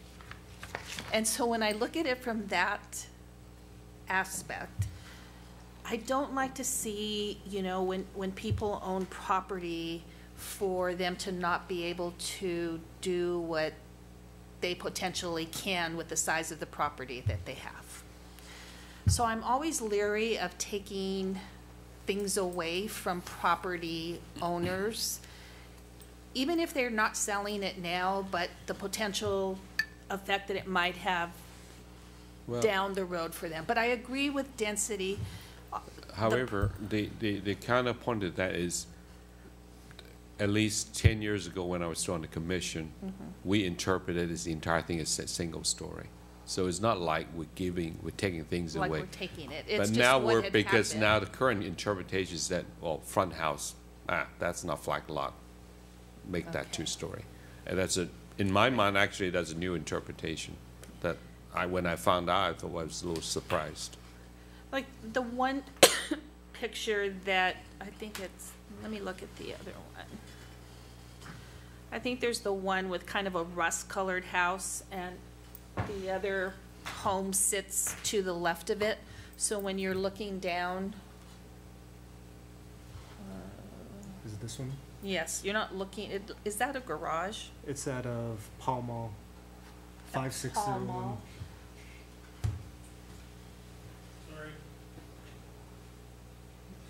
Sorry. Oh. I'll get there eventually. That one. That one. Yes. So is that a garage to the left, or is that part of the house? Or do The you one have in to the go back? to the right, yes. That's part of the back house. That's part of the flag lot. Right, that's not the garage. No, the garage for the front house is right there at the front, and you can see So like, there's a driveway there. when I look down that street, and that's a single-family home to Yes. the back, But that doesn't look like a flag lot. I don't have an issue with that. But But both those of are them two are single single story. family. Both of them are Those are single two story. single The story. front is, Simple. That's a single story, yeah. That's a single story. That's a single story in It's front. just, I don't see from the front the height of the back house. Probably not the way the picture was taken. Yeah. Yeah, and plus there's hedges there and everything else. Well, I yeah. was wondering if that's the foliage that's covering the height of the backyards. Well, it might be, it's- but, it's, These are both single story. They're Those are both both single single stories. Yeah, Yeah. see, to me, I That's thought that plenty was. big. Yeah. It's Yeah. just the angle of the photo was taken. Yeah, I think it's just the way the angle of the photo was taken. Exaggerated stuff. Yeah, because I was thinking that was a two-story and that was the single. Ileana's not very tall, so she couldn't really get up on top. So the one that makes sense after then to that me. is right of the one next one, the one below. That one's a two-story. Yeah. Yeah. That's a big one. Yeah, I was thinking if they could do it like the other one, then I don't have an issue with the two-story in the front, but But that that's is a single story. It's And just that's the really angle. the good example of what a nicer flag lot could look like. Yes. They're both single story. And the Yeah. developer putting something like that on there. Yeah, and I like that. Well, that one's nice. I mean, that's bushes on the. So, I mean, No, yeah, no, sorry. if No. that's the goal, to look like that, then absolutely yes. All right. Councilmember Chavez? Thank you. I agree with my colleagues, Councilmember Yu. I think the rationale is sound for those reasons. If it was up to me, I'd do away with flag lots completely, altogether. But as you mentioned, that's probably not reality. And I can understand the the limitations, and you know, we do, at the same time, you know, we have to always balance, you know, what's best for the city versus the property rights of the individuals as well. But I think a good compromise in this situation would be if the owner or the developer chooses to create this type of a lot, flagpole lot, or that it'd be limited to single story, and that's the direction I would want to go. Okay. Thank you. Great, thank you. Yeah, and I won't say too much. I generally agree with all the comments that have been said. I think, especially when taking into the context of how we define the majority of our neighborhoods as being single-family homes, and a lot of the recent comments about newer homes being 2 stories and massive, and especially if we're looking at a flag lot that's, I guess, essentially not originally intended to be subdivided in this way, but people figure out ways to, I mean, obviously to make money, right? If you buy it and you could divide into 2 and you sell 2 houses, that's going to be more money than selling even 1 2-story house on a large lot. So I think what Councilmember Yu was bringing up was a lot of good points, and I agree with the direction to move our interpretation of the interior lot to be single story. So, Mr. Cook, do you need a motion from council to do this, or is this something you're gonna go back to staff? I think the direction is clear, and this will be processed with the zoning code updates so that instead of there being anything open to interpretation, it will be explicit in the zoning code when it comes back to the commission and then to yourselves. Yeah. Okay. And just while you're doing that, may as well check what that one argument saying single-family lot being 50 feet, because I don't remember that to be correct. So I think the minimum, because I remember that when we did the residential design guidelines way back when we were still on the commission, we talked about what's a minimum. While we know in the city there are plenty of 50-foot lots, because those were just grandfathered in. For our city, what's proper? And I think we had that discussion before. And I'll make sure that wasn't my mistake as well, Councilmember Yu. Well, and the staff report. but because if the Plan Commission is changing flag lot from 80 feet minimum width to 70 feet, it has a net effect of making it even denser. I mean, lots. I mean, to your point, I mean, I don't work as a private architect, but in my private architect days, we will look for lots that fit certain minimum dimensions. If we meet this dimension, I make 2 lots of it. Great. We look for those. So now, so people will look for in Temple City 80 by 200. That's the minimum lot size we look for. Now you're telling people that, well, even 70 times 200 is going to make it. That means that flat lots that would not have been flat lot before would now become flat lots. Yes. So to Councilmember Chavez's point, you really don't want them to begin with, all of a sudden now a whole slew of them coming your way because now you're making it easier. For, You know, when you brought up, I think Councilmember Chavez brought up that, no, I think Mr. Cook, you were talking about how you were making that courtyard feel, and we were talking about that one off La Rosa that we had looked at maybe 2 years ago. That one, I remember, there were lots towards the back of that we restricted to single story as well, right? There were homes at the front that were I mean, that's not a flag lot situation, but that same argument was being made that's being applied to the way we're interpreting flag lots now. Possibly, I don't recall. Yeah, but no, that's not relevant. No. and I know that for a fact that in the past, the staff and Plan Commission, when they approved plan unit developments, had mandated the entire development be single story. I have one next close to where I live. It was done single story throughout, even though there's plenty of area. And those I thought were really good decisions that were made in the past. La Rosa one, even though it looks like a cul-de-sac from if you're driving by it, that's actually a private driveway. Right. Right. I think when we discussed it as council, that was brought up, and the ones facing La Rosa were 2 stories, but I think the ones in the back were single. Yeah, I mean, those were a decision made by Planning Commission Okay. when they approved it. Okay. All right, so I think, Mr. Cook, you have clear direction? Understood. Okay. All right, very good. And so now, Mr. Murphy, you mentioned you suggested that we take the successor agency item first? Or how? Actually, how if do we you can, suggest if we we do can this? continue with the agenda and simply move item number 9 after After- item 16, Okay. I think that'll be the cleanest way to do this. Okay, sounds good. Then we shall do that. So we'll go right to update from our city manager. Couple quick updates. The Ring program was launched last Thursday. So far, we have 89 codes that have been redeemed and used so far, and people have actually used the discount. So, how many? 89 have almost all of them have gone out, but 89 have been used so far. Since last Thursday? Since Thursday. Wow. So, That's people great. are using them. As you know, knock on wood, only 10% chance of rain on Saturday, so we're still gonna go forward, right, Lucy? We're still going forward with the rescheduled Lunar New Year event coming this Saturday here at Temple City Park between 1 and 4. We will wish for good weather on Tuesday. On Saturday, excuse me. Saturday, February 9th. Lastly,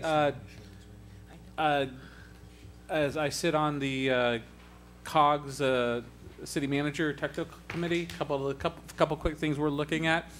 We are looking at shared services price comparisons. As you know, for the last year, over the last year, this city has gone through almost every service contract that we have in terms of cost comparison. So we're doing that on the COGS side. I'm going to be looking at a couple things, so I've volunteered our city to participate in that. Another thing we will be participating in as well is there's going to be what's called a regional coyote management program. They're finding that the state is looking towards it's not effective for an individual city to deal with coyote management, but they're finding that it's a regional approach to coyote management program. So I have volunteered our city to be one of the agencies that participate in the coyote management program. There doesn't seem to be any kind of outlay of capital right now because the state is helping to participate, but our cities, San Gabriel, Arcadia, who's obviously, as we know, has had some ups and downs with coyote management, San Marino and a few others are going to be dealing with that. So that'll be coming back soon, and that's coming through the COG and through the city managers group. Which agency is administering that?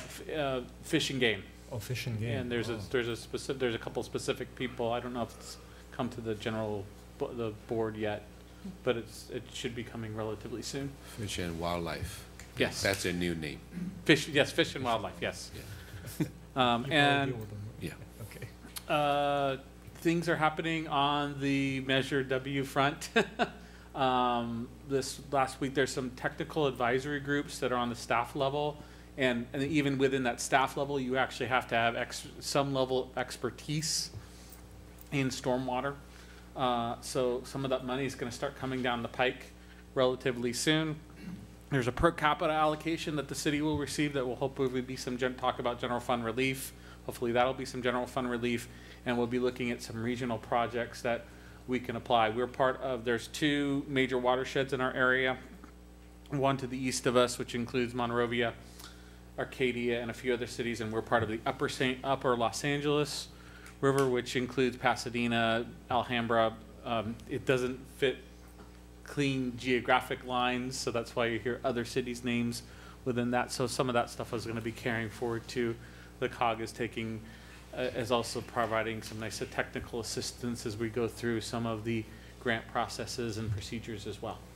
Well, as we start looking at building parks, developing parks, perhaps we can incorporate some of the stormwater features, and hopefully we can tap into those funds and grants. Absolutely. So that we don't have to pay for everything ourselves. Right. And relieve the general fund as much as we can and try to do that. We did that on the 5800 lot and did some stormwater capture stuff. We'll be looking to do that where we can on both, hopefully, we'll discuss in a minute, both properties, the chamber and potentially the chamber and definitely the direction you've given us on Primrose.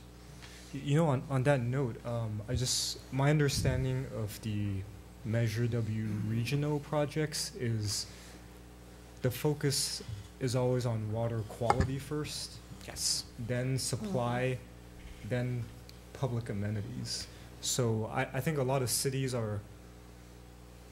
they might be misunderstanding that Measure W will be focused on like park infrastructure improvement, but I think that's actually ancillary to the cause.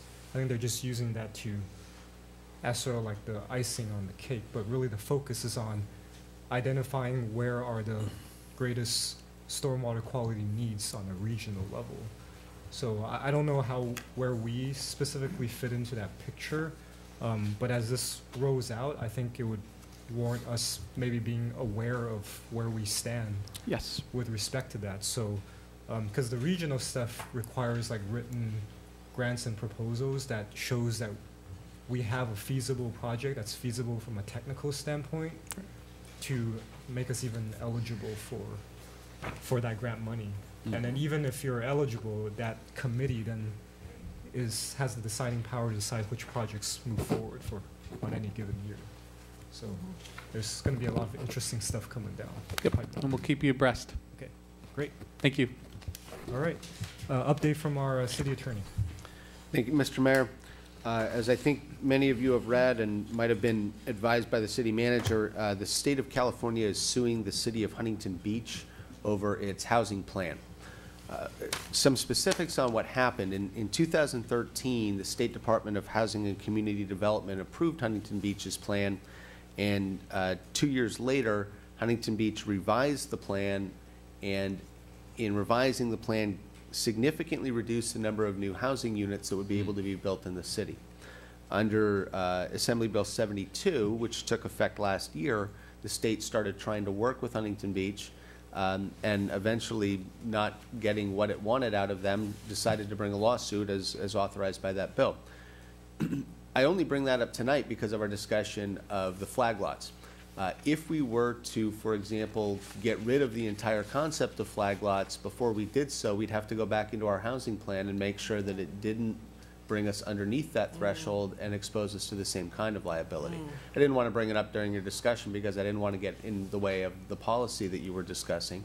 But those are new ideas that we have to take into account going forward that as recently as 2 years ago wouldn't have even been on the table. So the state is very, very interested in housing.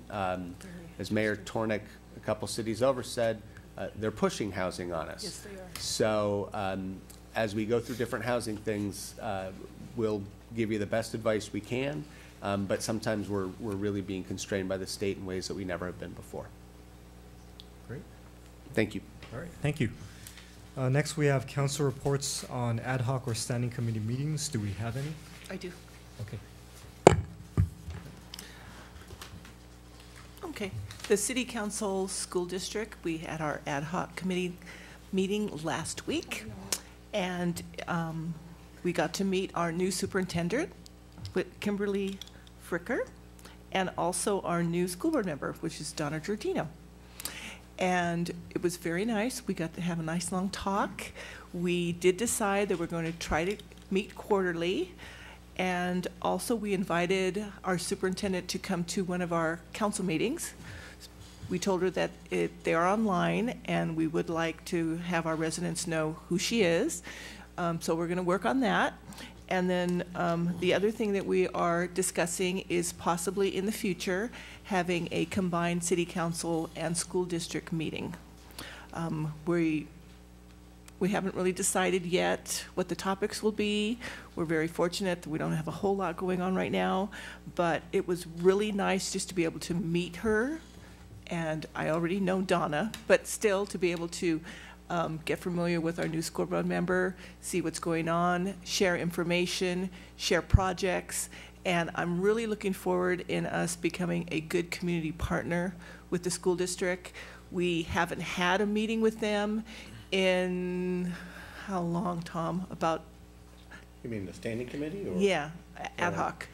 10 Yeah, months, it's been 9 or almost 10 a year, months. almost a So year. it's been, you know, it's been a really long time. So we're really, really going to, like I said, open up that relationship and hopefully partner with them with a lot of things in the future. That's it. Thank you. Yeah, and I just want to add, I want to thank Mayor Pro Tem Fish for taking the lead on that. Unfortunately, I was under the weather that day and couldn't even talk, so maybe I should have been there. That would have been a better meeting, maybe. But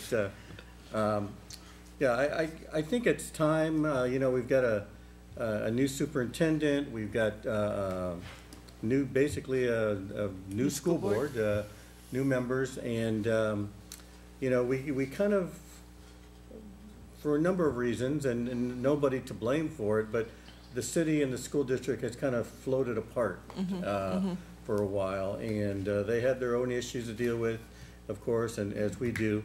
And I think it's time that we do coordinate. There's a lot of common ground for the city and the schools to really look at, and hopefully in the future we can build on that. I think one of the things that I would like to see is maybe once again look at some type of joint use agreement between the city and the schools. I know that has fallen on deaf ears for the last couple of years since the costs and everything we're looking at, but I don't know that it was ever a matter of money, although it many times is. It's a matter of use and what we can agree upon, and I think those are the kind of things that we can reach some kind of compromise are. So there's a number of things that we'll do, and hopefully, like I said, I think it's a good start, and the important thing, I think, is to make sure that we keep those meetings consistent. Yes. You know, if we meet every 6 months or 8 months, you get no continuity. So doing that, getting that schedule at least once a quarter, I think is great, and I look forward to our next meeting and getting things going. So thank you. Great. Are there any other committee meetings? Did you want to report on the audit, Vince? Go ahead. I figured you would. I figured not, but I forgot my notes. But just real briefly, Councilmember, you and I, as members of the audit standing committee, met with staff and our auditors. I'm pleased to report that our audit has been completed, our yearly audit, and they always use that fancy accounting language, but it was a good report. Unmodified, clean, which means it was clean. a good, clean report. It was a good thing, and we're going to hear from them at our next meeting, I believe. Is it yes. our first meeting in March? I can't remember. First meeting in March, I think. Okay. I'll double check that. With the whole thing, they will present it to the council, but basically, other than a few little modifications or suggestions, great job by staff, you know, city manager, our financials are in good shape. So. Yeah. Okay. Yeah. That's it. Great report. Thank Thanks. Is that it?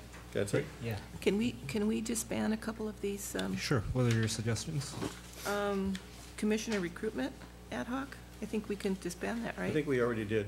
It just didn't get put off. It's still on there. Yeah. Well, for some reason, mine has it crossed out. Oh, mine doesn't. Oh, yours doesn't? Oh, okay. Do you All want right. to?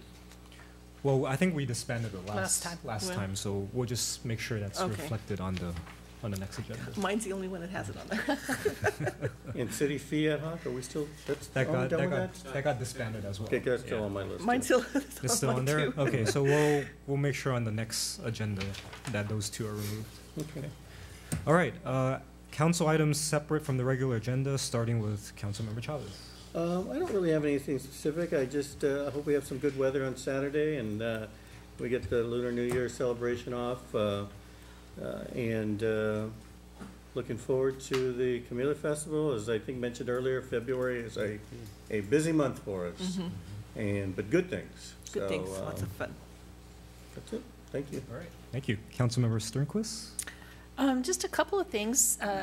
Council member, you spoke to parks in our city and how we are, we have not enough parks for the amount of people that we have. And fortunately, there will be quite a few grants coming available for park space. So I will keep you abreast of those as those come forward to the COG. I actually brought you each the new bulletin, and inside of there, there's an insert that I think you'll find rather interesting. And the COG was looking at ways to reduce the PERS unfunded liability, and so there's some information there that's public, and they listed pretty much all the cities in the San Gabriel Valley. So take a look at that, and you can. It has Temple City's information on there, so I think you'll find it informative. So what I'll do is I'll leave them in the our closed session room for you. Other than that, let's see. I have a transportation meeting tomorrow, and hopefully see where the electrifying of vehicles goes.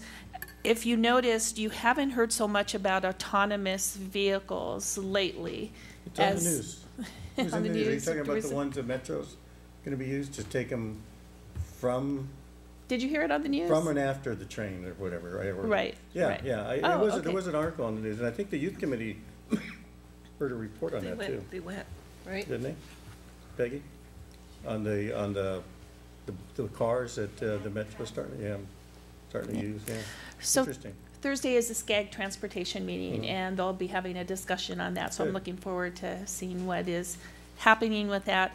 Actually, putting autonomous vehicles and trucks on the streets is not as popular as it had been initially, since the few that they had tested out in Las Vegas. I think it was out on the street for like 10 minutes and there was an accident. And so, I mean, and fortunately or unfortunately, I mean, nobody was hurt, but it seemed that it was not the autonomous vehicle, but it got a lot of bad publicity. So that caused a setback. And I think the other accident was, according to the person who got hit, was actually the autonomous vehicle's fault. But anyway, I think that is still a way off. But Foothill Transit we recently, Councilmember Fish and I attended that meeting, and the goal for Foothill Transit, who is the leader in electric buses moving forward by 2030, has somewhat changed that goal, and also Metro. So now it's more moving towards 2040, all electrical buses. And one of the reasons is the infrastructure for the electrical buses is quite substantial, and you need to have very large warehousing stations for the electrical buses. And there's still a challenge with getting them to be able to go more than like 250 miles per charge. So I think realistically they had to move out that date to 2040. So Foothill Transit is still hoping to get there by 2030, but we'll see. And Mosquito District, that meeting is Friday. We've had so much rain, and you know, I'm still amazed at how many days I walk and see just pails of water just overflowing. So just remember, once the rains go away for a bit, turn those pots over and get rid of all the standing water. There's this house on Garibaldi here. They use tires, old tires, as a decoration, and then they have the plants growing up. But those are just harvesting mosquitoes because there's no way for that water to drain out. So get rid of the old tires. If you see standing pots and you're walking, and you might just turn them over if they're, you know, if someone's outside, mention to them that maybe they can, you know, help us out with emptying buckets and standing water, change dogs' water daily. But other than that, something new with the Mosquito and Vector Control District. They are working closely now with the COG, and we have Jared Deaver, who is the director of the Mosquito and Vector Control, and he now comes out monthly to the COG meetings, and he gives all the elected officials there a presentation on what is happening regionally so that everybody's getting the same information and taking that back to their city. So hopefully everybody working together and fighting this battle will definitely show some better results. And let's see, was there something else? If we'd like to schedule the giant disease mosquito to come back out to any of our concerts in the park, now's the time for Parks and Rec to contact the Mosquito District and they will set them up, or any of our events. So other than that, I think that's it, and hopefully we'll have a New Year celebration soon. So hopefully. Yes. Man, I'm sorry to interrupt, but Sure. I forgot one thing I wanted to mention. I don't generally report out on the California JPIA meetings that we have, because most of the stuff that we discuss is usually closed session stuff, and of course I can't disclose that. But there was an interesting thing that we discussed at our last meeting. It's a new concept, new to me. Some of you may have heard of it, but JPI is considering creating what is called a captive. And basically, for want of a better term, it's an insurance company that owns an insurance company. And so what we've directed JPI staff to look into is creating this captive whereby JPIA would basically own an insurance company that insures JPIA. And we would own it and use it. It's used, I don't know quite frequently, but it's becoming more and more common. I know Brian knows a little bit about them. But the big thing as far as the effect on our city is that if it does come off, and as we expect it to, that we should see a reduction in our contributions and premiums and stuff. So that's the good news for all the members. And so that's one of the driving forces behind that. So hopefully that's going to evolve in the next few months. I'll have more to report back on. But once it's put into effect, I think it'll be a positive thing for not only Temple City, but the rest of our cities. Also, by the way, this is the 40th anniversary of California JPIA. At our next conference, they'll be, I think, probably giving out, they made some commemorative books and stuff about the history, which is kind of cool. But I don't know if anybody realized, or most people realize, that Temple City was one of the founding members of California JPIA. We just learned that. Yeah, so that is pretty the cool. last I mean, conference. we were one of the original founding members, and so we've been there the entire time. So that's a pretty good deal. do we pay dues beside our costs for being No, we don't pay insured? dues. So We just pay our premiums. So So Yeah. the total rate is wrapped in with what our reinsurance is and the administrative cost, the everything. So there's not dues per se. And it's a long discussion about how that Kinda those all dues, rolled into it. but everything's all kind of rolled into one. okay, and contract cities and COG are the only two that we pay dues for? COGS, League, do we, for League league of California also? Cities and SCAG? SCAG. Oh, wow, okay. Thank you. Okay, thank you. Councilmember Yu. Well, today being the first day of the Chinese New Year, I just want to actually translate what Mr. Jambajan said in his prayer. Happy New Year to everyone. So it was great Chinese, by the way. Good job, Jerry. Good job. So I'm sure the mayor's going to talk about the line dance today. Oh, yeah, So could share that. I'll stop We'll here stop and there. I'll let you talk about that when Okay. it comes your turn. Yeah. All right, Mayor Pro Tem Fish. I have just a couple things. I am on the Legislative Committee for Contract Cities, and as Greg was saying, there's a lot of things coming down about housing. We are right now discussing 5 separate bills. All 5 have to do with housing. So there's nothing to do right now except keep an eye on it. But I was just going to read a couple of these titles. One of them is AB 11, Affordable Housing and Infrastructure Financing Agency. AB 5, Local State Stability Investment Incentive Program. SB 50, More Homes Act of 2019 Housing Opportunity, Mobility, Equality, Stability. So they all have another one, SB 6, Housing Production. All of them have to do with housing, affordable housing, and local control. So we have to keep an eye on these. They are going to, if they're passed, they are going to affect our neighborhoods, our infrastructure, our traffic. So all of the cities on contract cities are, like I said, keeping a very close eye on these. All of our cities are different. Local control is one of the main issues for contract cities, just because a lot of our representatives in Sacramento are kind of blanketing all of these rules, and it's very, very difficult. Especially for us, we want to keep the hometown feeling. So I went to Sacramento with Councilmember Sternquist. We talked to our representatives, and we are just trying to have a voice there and tell them that, you know, we want to be able to govern our own city. And I mean, that's what we can do, but keep an eye on it. If anybody would like to have any of these, I can send these to all of you so you can see it. Like I said, we just have to really keep an eye on these, because local control, we're losing it, and we're losing it quickly. So yeah, it's unfortunate.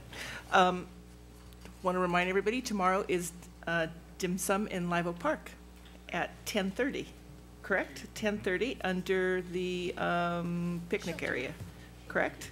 Excellent. And then the other thing, Camellia Festival, pre-sale tickets are on sale now. So if you want tickets for the carnivals, they're usually about half price if you buy them pre-sale, except I don't know where to buy them. Live Oak Park and City Hall. Okay, so if you're going to have your kids that weekend, do it. It's a huge savings. I do it every year, and I don't even have little kids, but I still do it because I hate to pay the high price. And that's it. Great. Thank you. So just a couple of things. Some of my council member colleagues have echoed. Hopefully we get good weather for Lunar New Year celebration this coming Saturday from 1 to 4. Last Saturday was just an absolute deluge, so there was I don't think anyone would have showed up for that one. So here's crossing our fingers for good weather. I also had I think when Jessica Gould was here, she alluded to, she called it a podcast, but actually I don't even know what we call it anymore. Staff calls it Man About Town because they like putting a spin on my last name. I just kind of like to call it the Facebook Live sessions. But we had the Royal Court over at City Hall, and it was wonderful. They had both Miss Dawn Tarrant and Miss Jessica Gould talked a little bit about the history, the background of the Camellia Festival, and how important it is that this year we're celebrating the 75th anniversary. So that's very exciting. So I just wanted to thank them for that, and thank everyone who actually takes time out of their days to watch those videos. Hopefully it adds a little bit of something interesting, that maybe something you haven't learned or knew about before. And speaking of Lunar New Year, this morning actually, Councilmember Yu and I, we went to the County Board of Supervisors meeting. They had some proclamations that they handed out to their respective cities, and their proclamations are gorgeous. That's a big proclamation. It's gorgeous. It should be. It dwarfs like all our certificates by, I mean. My goodness. This is like it's like almost 2 of them. It's amazing. It's beautiful. But what's also interesting is that it's the year of the pig and the boar. They actually incorporate that into the certificate. That's really cute. So I thought that was very nice of them.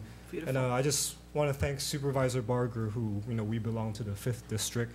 She's always so kind and appreciative of the partnerships that we've had, especially with the library and all that. So it was great being there, and I just wanted to thank her for inviting us and acknowledging us. So I'm going to leave this for Mr. Cook to leave at City Hall. It's pretty. Okay. So yes, and again, today is the first year of the Lunar New Year, as Councilmember Yu alluded to. So Happy New Year to everyone who celebrates that. Be careful of what you read on the internet about the Year of the Pig. Why? No, it's just, just be careful what you read on the internet in general. Okay, well, yeah. That's true. Yeah, because you see people posting things about Year of the Pig, and there's things about the Chinese zodiac about, well, if your sign is if you're warnings a and stuff. dragon or a dog or something, or this might be a bad cautious year for you. Just take that with a grain of salt. So, you know, and that's coming from someone who grew up, you know, hearing that every single year.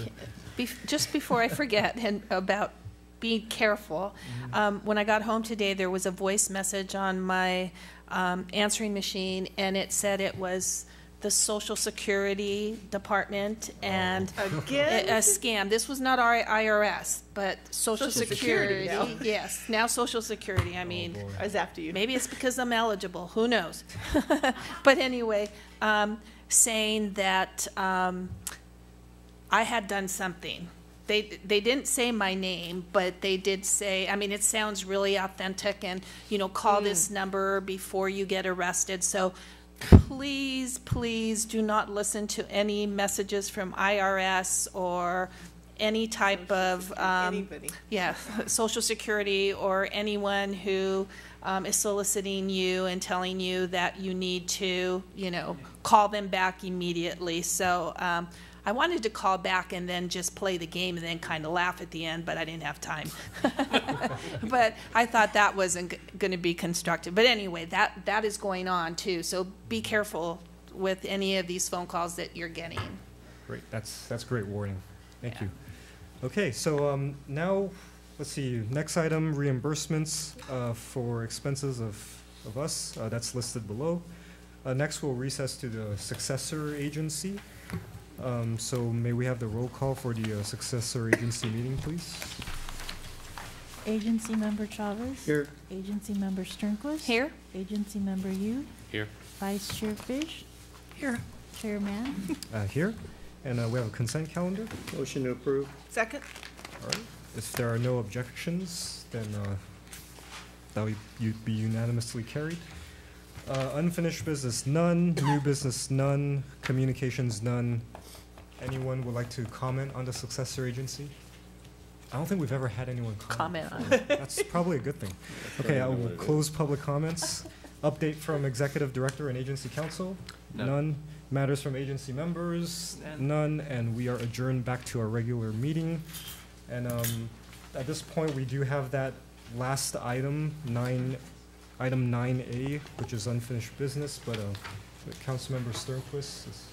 I will recuse myself because I have a real interest, not real, but R-E, you know. Real property. Real property interest within 500 feet. Okay. So I'm going to go home and have some hot chocolate. Bye. Thank See you. ya. Good night. Okay, so Mr. Cook? I'll wait Oh, for- that's right. Thank you. I'm going. And Hurry we'll leave up. those in the room. Peggy. Oh, thank you. for all Thank of you. Peggy. Thanks. Yeah. Thank you. Okay, so Mr. Cook, item 9A. Thank you, Mayor Mann, members of the council. Before you tonight is the formality of the closeout of the demolition of the Primrose, former Primrose apartments. So tonight we ask you to accept the project completion of the demolition activities and authorize me to file the notice of completion and release of the retention payment. What I'd like some direction on tonight, though, too, is also we have direction. We've had the discussion both about the chamber lot and the chamber property and the Primrose property. We have direction on the Primrose property. I think we had direction before on the chamber property, but I'd like a little bit more clarity tonight. One of the good things about tonight's project is that we have about $64,000 in savings, which can start the process of going through an RFP to get design services. And we would look for maybe some economies of scale by doing both properties, both the chamber lot and the Primrose lot with that. So I would like to, if I could get some direction from the council to do that, and we can start on that and release that in March, come back and start that process. The other thing that's not on this, and that will help us to identify what some of the soft costs are. We're not committed to, we won't be wedded to anything yet, but at least we can get some, the RFP out, get a contract in place, and start the design services. The other thing, too, that's not on this list that I neglected to add, but I will mention, is that both Ms. Burrows and Mr. Lawson and their teams who will be doing some of the project work related to this are also doing a grant review as well. Councilmember Sternquist alluded to that. Ms. Burrows is already, with Mr. Lawson, we've actually met and talked about what some of the scheduling will be for some of the grants that come down the pike. So it may be advantageous for us to talk about some of the timing of when we do those projects based on some of when some of those grants will be available. But in the meantime, in lieu of that, we have this savings to get at least some of the planning started and moving forward, so we'd like to do that. So I'd like to get authorization to do that tonight, if I could, please. Okay.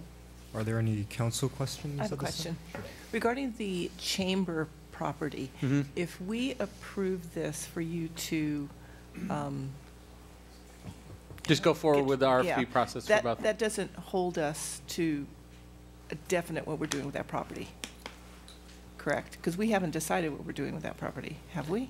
We haven't. The I mean, direction I've heard is it needs to be some kind of open space park type concept. For the Chamber of Commerce site? Yes. I don't remember that. I kind of. I don't remember that either. I thought I we were remember gonna still talk about that. Yeah, I remember mentioning it, but I don't remember I'm not definitely. totally sold on putting a park there. Yeah, me neither. Okay. What do you guys think? I thought we were all in agreement on park is the right approach. Now, granted, we have not, and this may be, the RP may be good for this too. And granted, we have not really have a detail like site plan saying do this here, do this over here. We haven't had that as much as the Primrose property. Right. So that's what I'm perhaps that's why we didn't feel that we have really confirmed that. But with the issuance of RFP, it doesn't bind us to any direction, whereas it will allow the city manager to seek design professionals' help to bring back some ideas for us to consider. And one of that could be a park on the chamber. Okay, and I was just going to ask, is it going to include other options or just park design? Well, again, I'm only talking about the chamber. At this point, based on some of the general discussions we've had thus far, a open space component is kind of generally what we've been looking for and looking at. With that, I haven't really heard any other discussions, and then maybe some parking that has, like a way station that can plug in some electric vehicles and stuff like that. But what I've generally heard so far is some kind of open space or park type project. But if does that involve looking at repurposing the use of the existing building? Would that be considered? No, it doesn't. I think last time the building's got to go. Well, no. I think last time I remember I was the one making the comments that as opposed to a passive park where you really don't have any facilities, and here you have a building that means toilet, water, utilities there, so we can turn that building into a support building. That could be a place where we have a public restroom, should we decide that that's the right. So, but yeah, I agree. We really did not discuss it in detail. We were just in passing, commenting. I mean, I may have agreed to it, but I don't remember I don't remember agreeing to or having a commitment that Chamber of Commerce site was going to be a park. I don't either. I remember. I think that was an option. Yeah. I know that we discussed in detail the Primrose property, and we agreed that that was going to be a park with some parking components and stuff like that. But I'm not.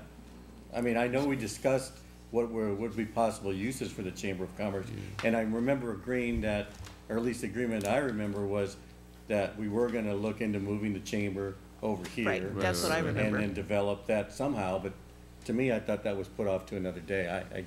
Because last time we actually we probably shouldn't be discussing this because this is Councilmember Sternquist should be part of this discussion. Yeah, for that. Yeah, for right. The chamber for the chamber, so maybe we can bring this back at that. Shouldn't that be time. different things? Because I know how you do that. Because she should really be discussing. She should be part of the discussion for the Chamber of Commerce side. I can see her conflict with the Primrose, but she doesn't have a conflict with the chamber side. So I think the issue that the city manager was looking at tonight was just getting the economy of having a designer who you would already be approving to do the Primrose site, also do preliminary designs for the Chamber site.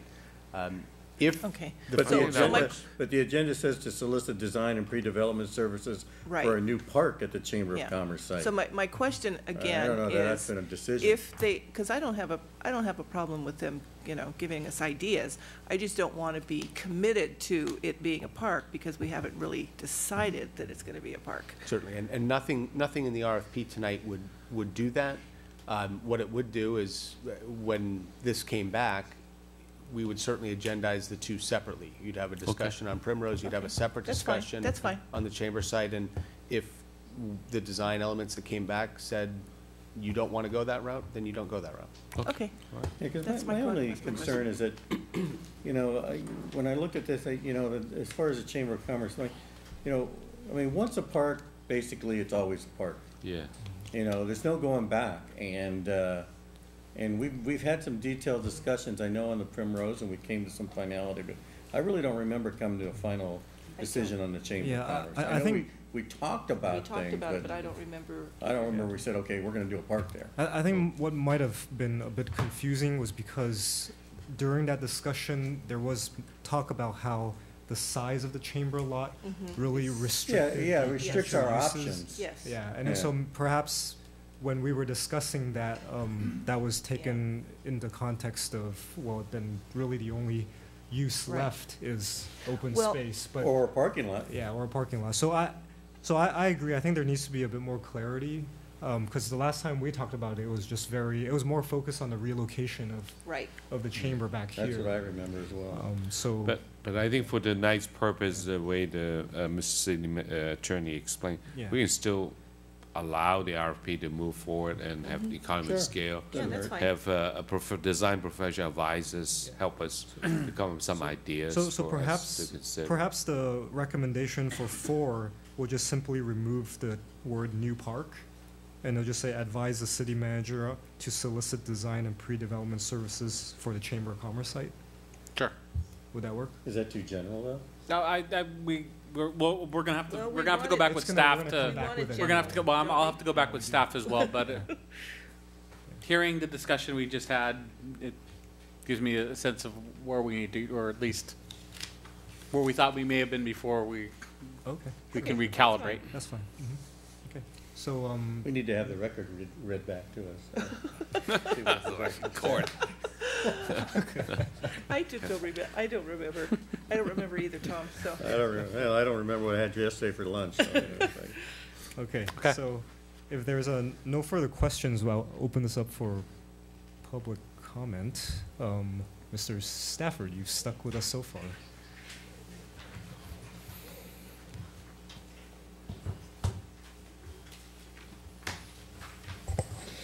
Mayor Pro Tempore Fish, council members, city staff. One thing I remember when we were discussing that building that was going to replace Alpha Beta, there was mention of a park in the documents, because I have the documents at home. And I think the part of this was the developer was going to pay for some of the cost of the park. And I think it's a good idea. I just think that there needs to be some designs brought forward to be able to know whether we want to do a park there. I don't know about doing a park where the Chamber of Commerce is. It's kind of a busy intersection there, but Primrose, it could work. I'd like to see a park there. Give us another park in this city. Thank you. Thank you. Is there anyone else who'd like to address the council on this item? All right, seeing none, I will close public comment. And any further council discussion? I guess we should probably wait for Councilmember Chavez, but maybe Councilmember Yu, do you have anything you'd like to add to the current No, project? I think the discussion that's We're part pretty of it- clear? Pretty clear. Yeah, me too. I'm Okay. good. Yeah, As long as we good. take out that last little sentence. Okay, Yeah. so if there's no further discussion, may I have a motion for this item? Mr. Mayor, I move that we accept project completion for the demolition activities of 5922 and 5934 Primrose Avenue. and authorize city manager to file a notice of completion with the county and release the retention payment within 35 days.